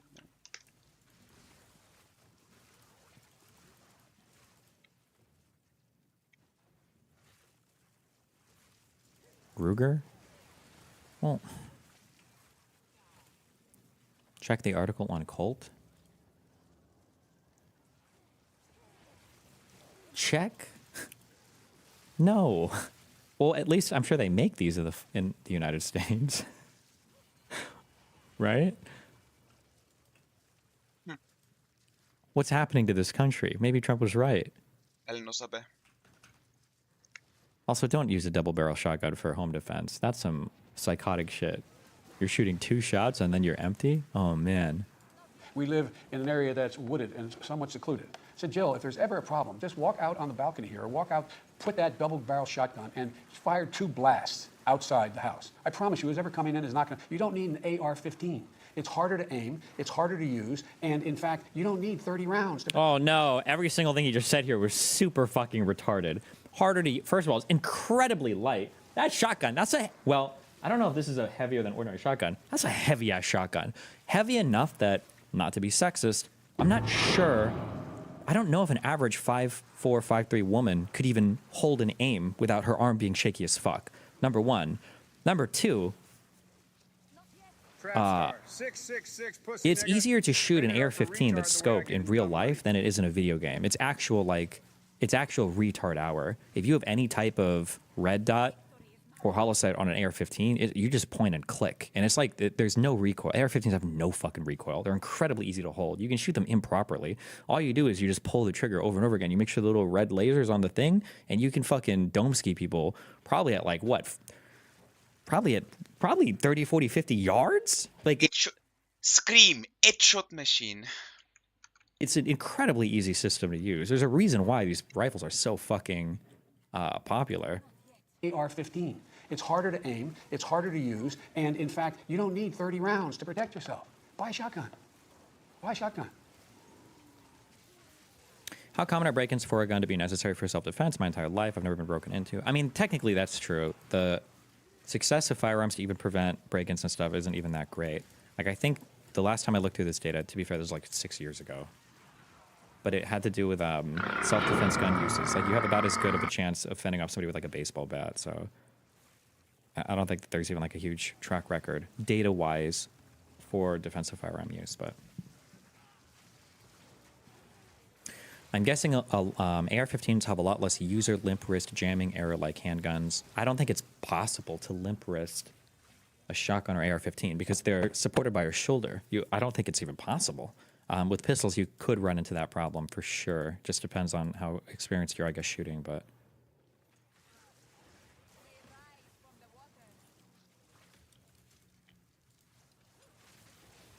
wait, sorry, why is that? It would make sense to me intuitively that having a gun is way more effective at starving off intruders than a baseball bat. I don't know, honestly. I'm not sure. I don't know. That was just the raw numbers I saw.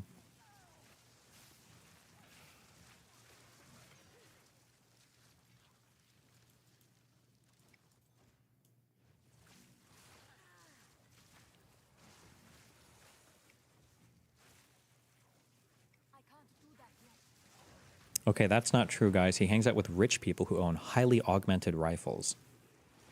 You think you need a highly augmented AR-15 to not have a... how do you limp wrist a rifle shot? How do you limp wrist a rifle that's supported on your shoulder? I don't even know if that's... unless you're trying to hold it forward and... Well, now I'm trying to think for the actions of rifles. I don't even know if you can limp wrist them. I just don't know enough. I don't know enough about guns. With pistols, you can do it because you're relying on the physical slide to move back and your hand to support it against it. I don't know if an AR-15 needs that same type of support, or if the body of the lower and upper receiver together can provide enough resistance. I just don't know. I don't know the answer. I'm not sure. It's a joke. Oh, okay. Fuck you. Click on that Game of Thrones clip. Tyrion kills Tywin Lannister.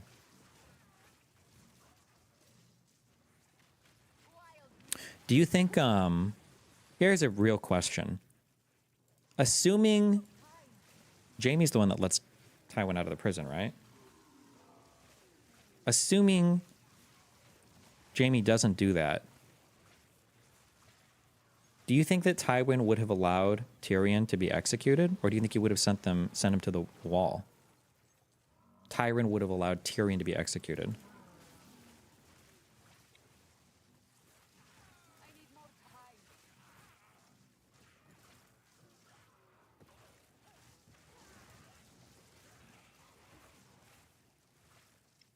That's a tough call.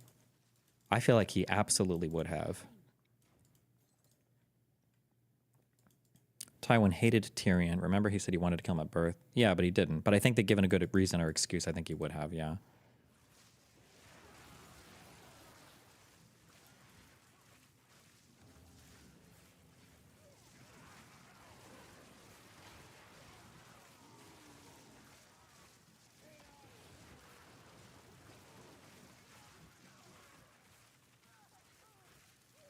He always said he wouldn't have, but I think he would have and then written Tyrion out of the history books, basically. Yeah, I feel like he just said that because he didn't want to die. Okay. Well, I saw it. It was red. So. I saw it too. All right. Well, you got a proof of insurance? Yeah.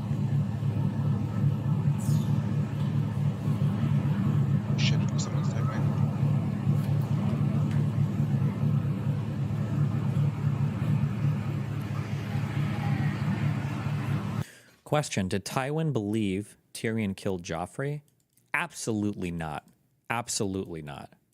There's no way, because I believe that Tywin respected Tyrion's intelligence enough to know that Tyrion would have never killed him and gotten caught in such a stupid way. That would be my feeling. There's no way that he thought that. In fact, I don't think Cersei thought Tywin killed Joffrey. Maybe like in the heat of the moment, Tyrion, sorry, I've mixed her names up. I don't think Cersei thought that Tyrion killed Joffrey. Maybe in the heat of the moment she did because she was so sad, but I bet afterwards, I don't know, did they ever say that? I bet Cersei didn't even think that Tyrion killed Joffrey. That would be my intuition. That'd be my guess. That'd be my guess.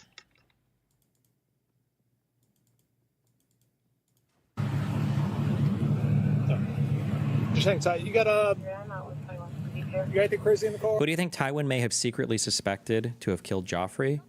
My guess is Tywin probably viewed Joffrey very similarly to how he viewed Tyrion. I think Tywin was totally okay to see Joffrey die. I think Tywin hated Joffrey. Not in the same way that he viscerally hated Tyrion, but Joffrey was just a very annoying, stupid, cruel fucking kid who was just fucking everything up. Because there were multiple times where Tywin, well, one, was directly fucking with Joffrey, and two,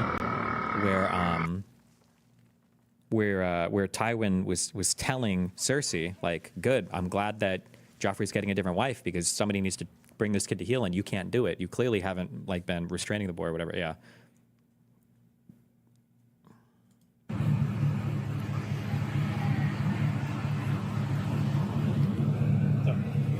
Just hang tight. You got anything crazy in the car? Yeah. What do you got? A gun. You got a gun? You do? All right. Where's that? It's on you. Okay. As long as you're cool. And... Oh, I'm chill. I ain't finna lie to you. No, man. I appreciate your honesty. Oh, I ain't got time to lie. That's awesome. Wait, what did he say? As long as you're cool. You do? You got anything crazy in the car? Yeah. What do you got? A gun. You got a gun? You do? All right. Where's that? It's on you. Okay. Ooh, okay. I was gonna say, a cop doesn't have a right to search your car just as a result of a traffic stop. So don't ever admit to having it. But if you have a gun on you, you'd have to look up the states. I should know this as a concealed carry. But in some states, you have a duty to inform a police officer if you're concealed carrying. You have to inform them. And it's also probably just good because if you get pulled out and they pat you down, you have a firearm, it just puts everybody in a really awkward situation. You'd have to look up those states. I think it's called duty to inform. Duty to inform, police officer, concealed carry.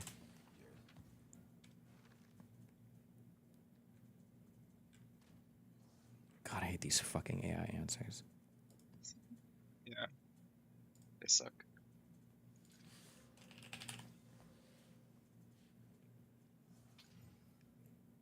License to carry concealed weapon or firearm states that the individual has no duty to inform a law enforcement officer that they are carrying a concealed firearm or weapon or firearm. Some states do have. Okay, so not in Florida, I guess, if that matters. But and we're in Jacksonville.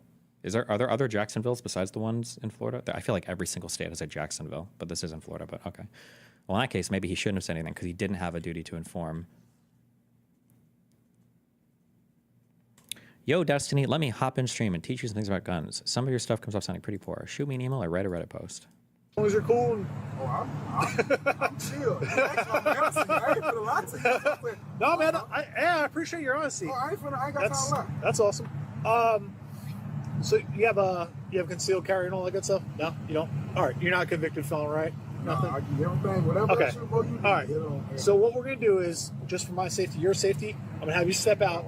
All right, fair enough. And we're just gonna remove the pistol from you, and then we're gonna run your license, make sure everything's good, and I'm gonna send you on your way.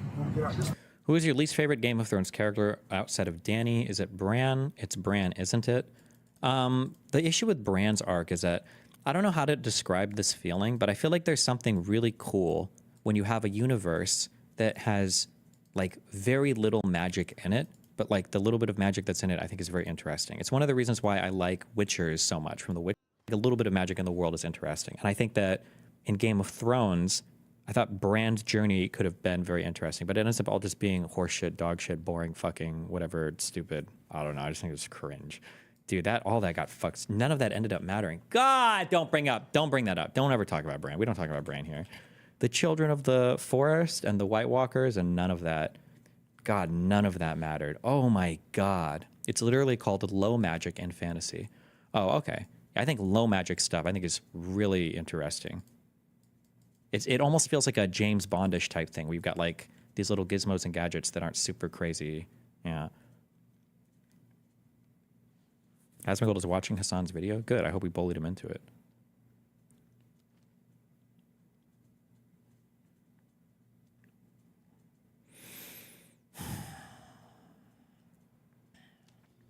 Good feeling, right? Nothing? I do everything, whatever Okay. I should go, you do. All right. You know, So what we're going to do is, just for my safety, your safety, I'm going to have Fuck me, I'm so sorry. How is it that the only magical people, nobody even, there's one God, there's one true God. He is, it's the flame God in Game of Thrones. It's the one true God. They say it over and over again, but he is. The old gods and the new gods, they don't do anything. They're boring, they're lame, they do nothing. Think about what the fire God does. Fucking literally creates a shadow assassin to murder a person. Holy fuck. Brings people back to life multiple times. Just does so much, like the fire God does so much cool shit in Game of Thrones. And then who else? The Bravos people have masks? Wow. Wow. Wow. Wow. Cringe. Oh my God. whatever I Okay. should go, you do. All right. You know, So what we're going to do is, just for my safety, your safety, I'm going to have you step out. All right, fair enough. And we're just going to remove the pistol from you. And then we're going to run your license, make sure everything's good, and I'm going to send you on your way. wanna get out this way. Yeah, just hang tight. Just do me a favor, lower that window. Hey, he's got a... Are you a Stannis simp? Yeah, no. Book Stannis sounds like he would have been cool. Show Stannis was an actual simp loser fuck. Very compliant. He does have a pistol on him. So we're going to take him out from that side, remove the pistol, and we'll go from there. We're gonna All right? take him out. Get out. Yeah. Yeah, you're good. On my side.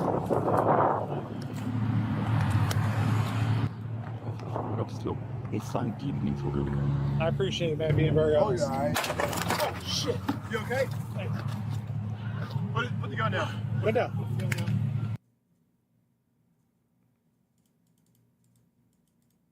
Oh shit. I can think of two things that might have happened.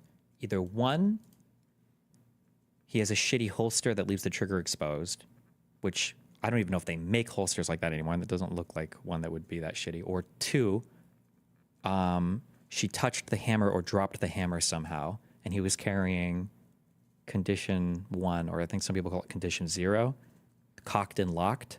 That means there's a round in the chamber, and the hammer is pulled back, meaning a very slight touch on the trigger. Or I think on some guns, if you manually drop the hammer, it'll fire. You okay? How do you shoot a guy with his own gun? Oh no. You got shot in the leg. Rescue 1068. HQ 2162. Rescue 1068. 1020. Why would you ever carry a gun like that, though? What do you mean? Why not? So you're ready to shoot. Bro, how are you gonna shoot a guy with his own gun? Oh no. You said there's one from the woman's body cam? Just put your hands on the top of the vehicle for me. You can't. I appreciate it, man, being very Oh, honest. yeah, all right. I also don't know why, and I don't know how to disarm somebody with a holster on. Why would you ever... Why do you need two hands going for the holster? I feel like you would just reach in and you would just pull the firearm out of the holster the way that it's... What the fuck is she It sounds like a doing, real bro? shit system. If it's liable to shoot you in the leg when you pull it quickly, I seriously doubt... Well, I shouldn't say that, but no, a good holster shouldn't... That should not happen. Put the gun down. Oh, that too. Actually, wait. You don't even have to remove the firearm from the holster. That's true. You could just remove the whole holster. Although if it's like in his belt, that might be a little bit more irritating. But Put the gun down. You okay? No. Hey, Rescue 1068. Let's go.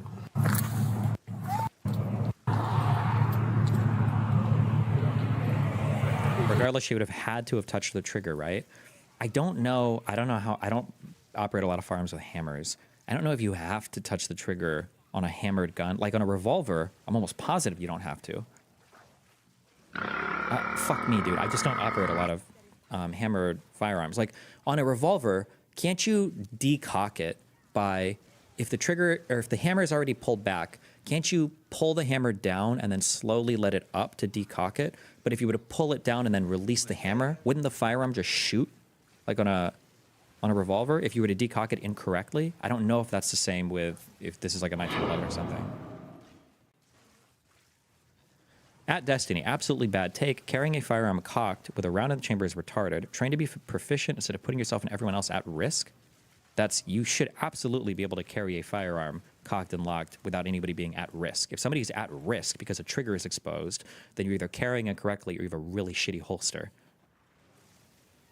Where's your pistol at? On my side. Most revolvers have a hammer block that requires the trigger to be pulled. 666 pussy nigga. Okay. Rated R for retard the way I get in dumb. I know with some older, because I've shot revolvers like this before. I don't know what they were called, but you could once the hammer is cocked, you could pull it down a little to decock. But if your finger were to slip and release the hammer completely, I'm pretty sure. No, I know this. I've shot revolvers like this before. It will shoot without you depressing the trigger. You can shoot like that.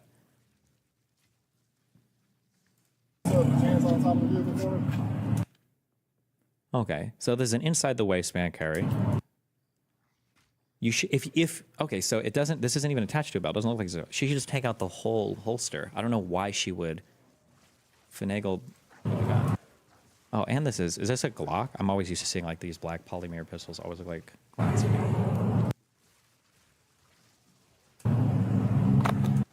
Oh.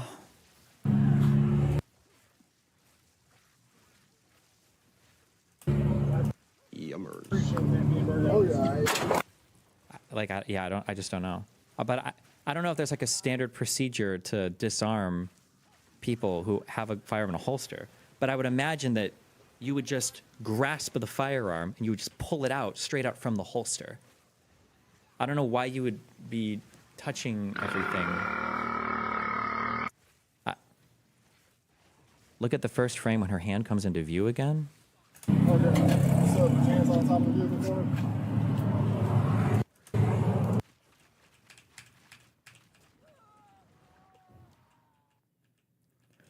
Like generally, if you're pulling, if you're pulling from a holster, it should take a little bit of force to get it out of the holster because you don't want your gun to just fucking fall out. But I don't know why she's just pulling on the bottom part of the pistol here instead of just like. I also don't know why she's like touching the, like, I don't know what she's doing here. Apparently she got fired for this.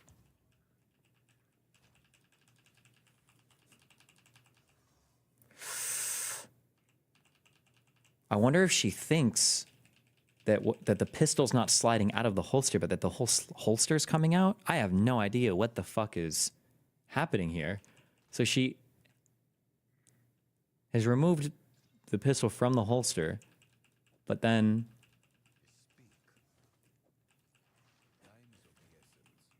she's trying to get the holster out too. We lose a bit of the body cam here. Smack him, smack him.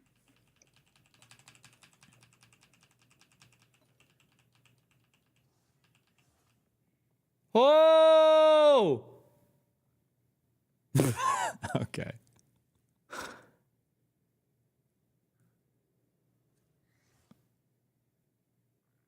That's an unlucky few frames. Okay, so and so this is a Glock. Anybody know what kind of Glock this is? This is too short to be a Glock 19, right? Is it like a 30? What's the small Glock? Concealed carry Glock. Is it a Glock 27? Is that what this is, you think? It could be a 43, somebody said.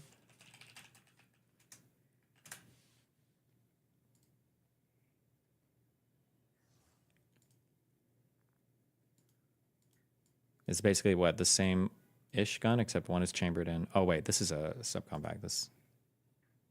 So probably a 43, I guess.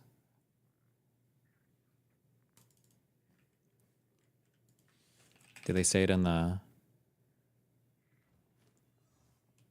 news article? It was reported as a Glock with a chambered in 45. It might be a 17. No shot. Would it be? The 17 is way bigger. That's what I have. It was a Glock 17. Oh my God. So that means that when she took it out here, she was what? She reached her hand down and, dude, there's so much going wrong here for her to. Look at her index finger when she's grabbing it. There's just like so much bad firearm handling here.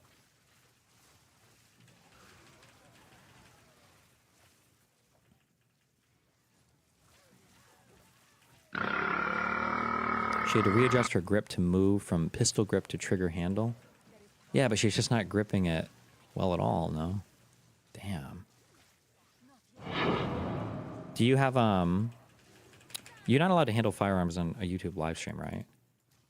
Please tell me the safety was off before. Glocks generally don't have safeties. I'm not aware of any with safeties. Yummers.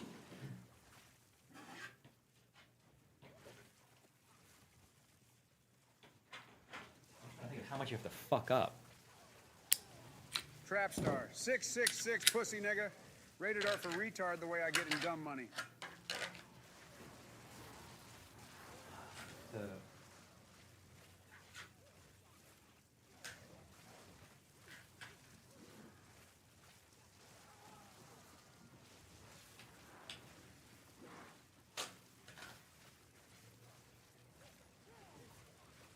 Like, I feel like, something correct me if I'm wrong, if you're pulling from a holster, you're always just pulling with your standard, like, pistol grip, where you're holding the pistol with your finger off the trigger. You would never use your index finger to unholster a firearm.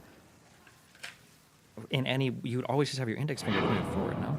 Unless you're trying to, like, reach from the bottom or some shit. I don't know. That seems retarded. I don't know, man.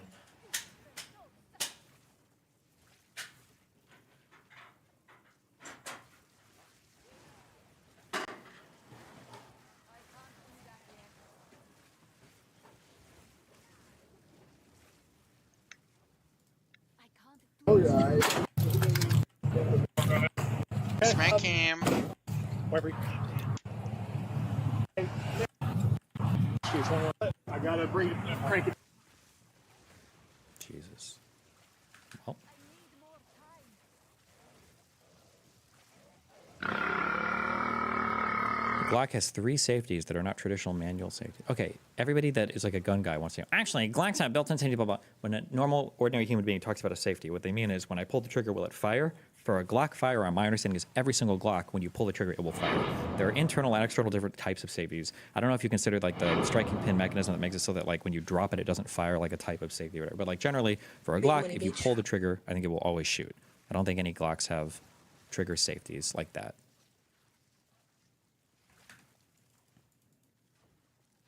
Note that she's using her left hand to unholster it while she's probably used to using her right hand usually. Yeah, but then why not just walk behind him and then just reach forward and then just unholster it? Like reach forward and then pull out and then unholster it.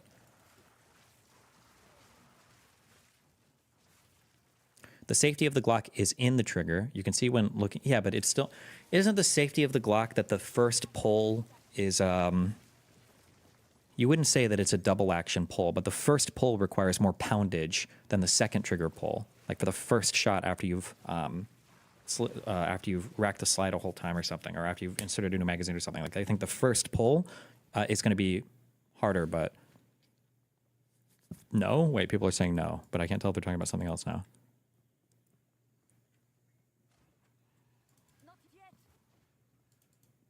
Oh, okay, never mind. Maybe I'm retarded. Where did I read that at? Well, I thought that if you... Are you talking about a trigger reset? No.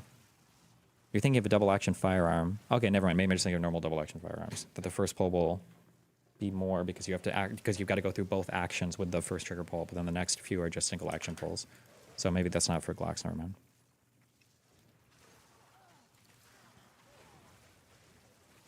Yummers. Shit. Wait, Glock does have double trigger pull. Chat is retarded.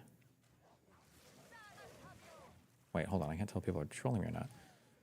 Is first trigger pull on Glock 17 heavier?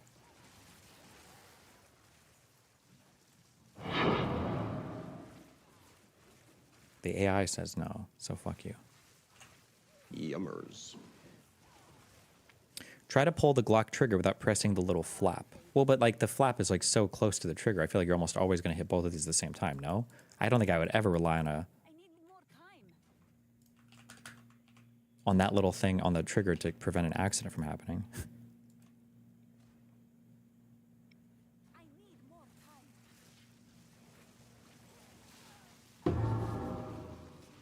Fuck, hold on. Okay, everybody's spamming about the Asmongold shit. Hold on. Oh no, Asmon shit. Wait, not kick. I want to see Asmon. Not Asmongold. Like, this is just simply...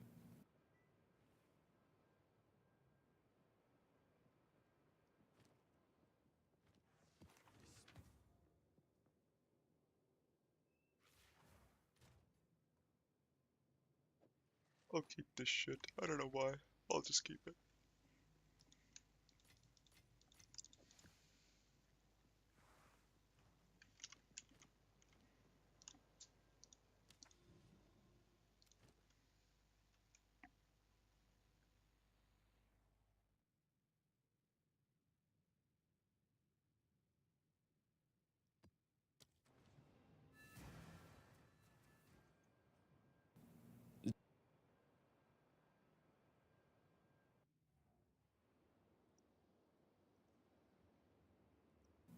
I don't think that...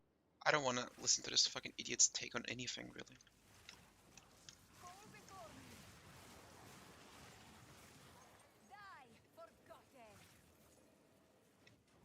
Like, Asmon Cuckold is just not someone you ever should listen to.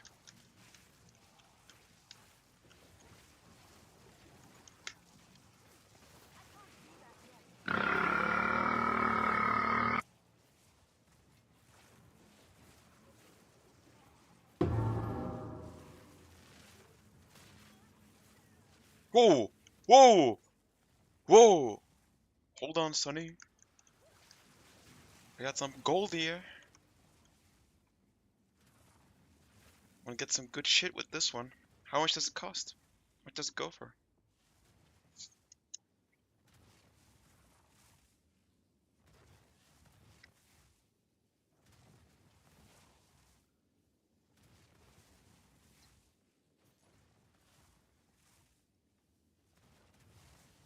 I'm sick of this fucking meteor raining. I'm sick of it.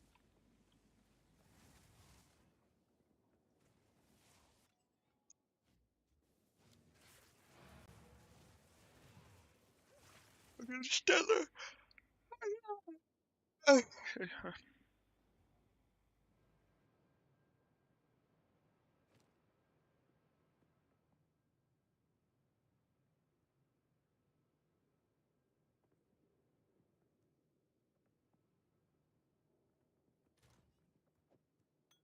Should add some quality to this shit.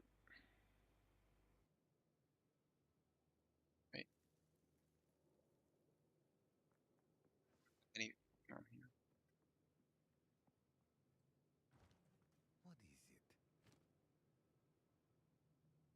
Trash. It's trash.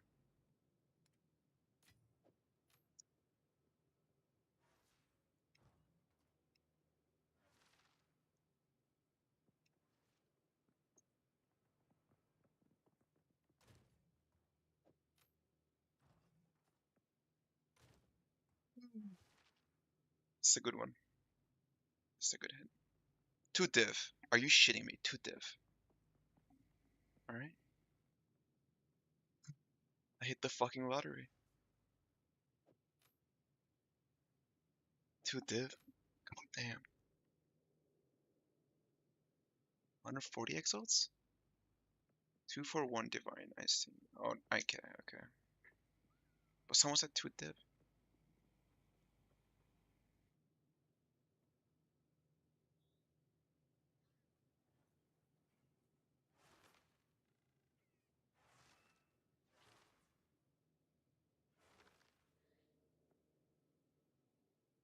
140 exalts, or I don't get it. Let's see.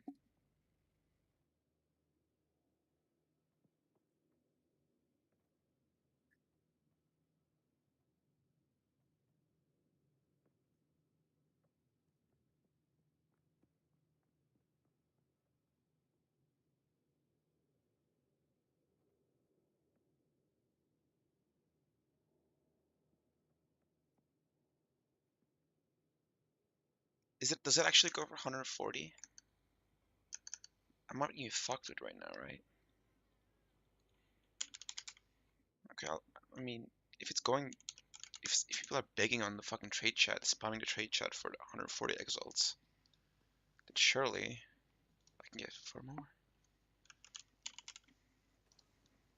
Right, so this type normal.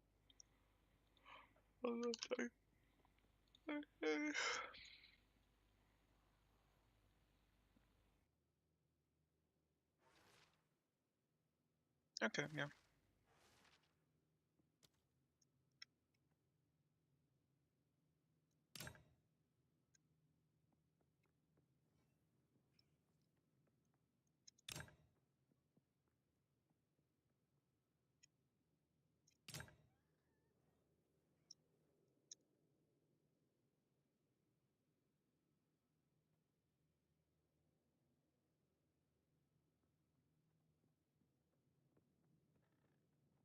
Okay, that's 140 exalt right there.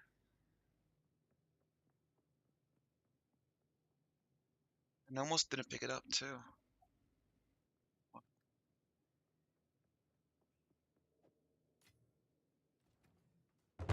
Oh, finally got my.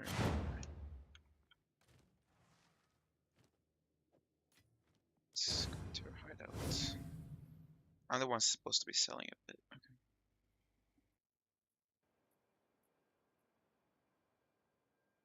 Nice place.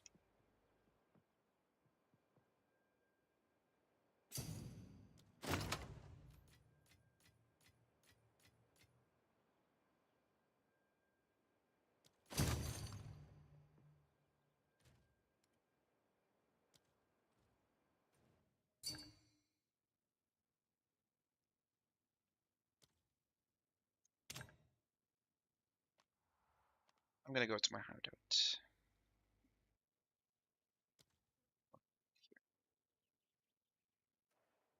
My new hideout. This is the hideout? Okay, cool. I can probably get a better map device though, right? I don't know. I want a better map device. This one's kind of trash. You like move it a bit further away, yeah.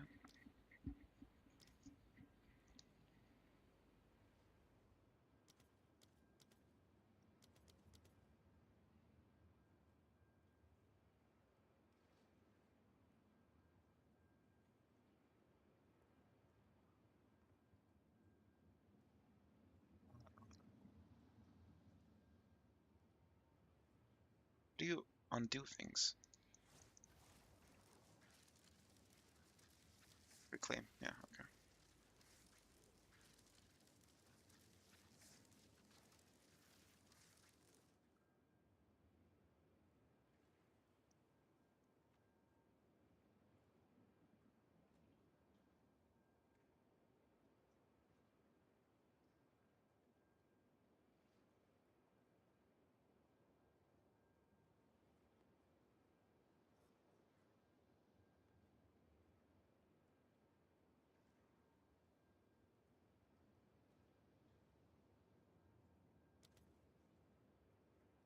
We can get rogue here too, nice, cool.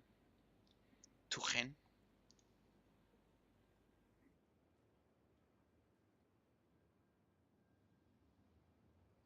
Dorian is pretty much the same as the hooded one. Gwen, sure.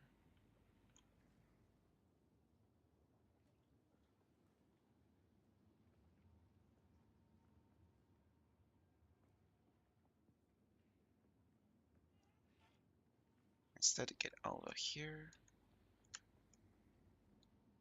Turn her face into here.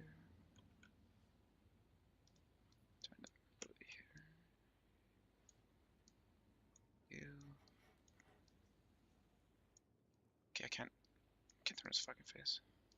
Oh, there we go. Nope, that's a bit too much. There we go.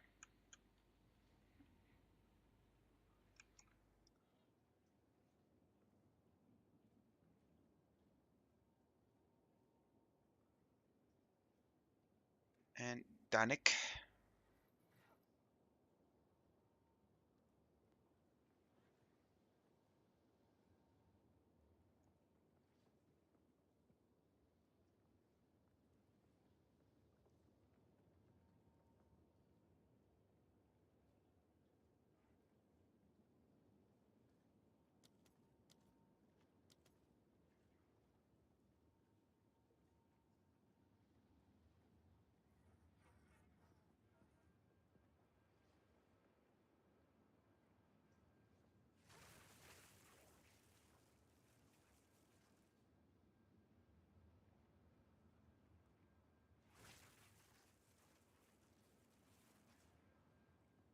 This is good.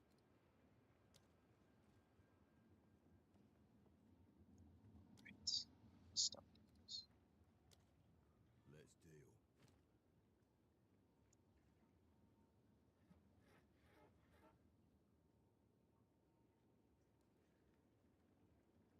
Don't drink the water. I'm here.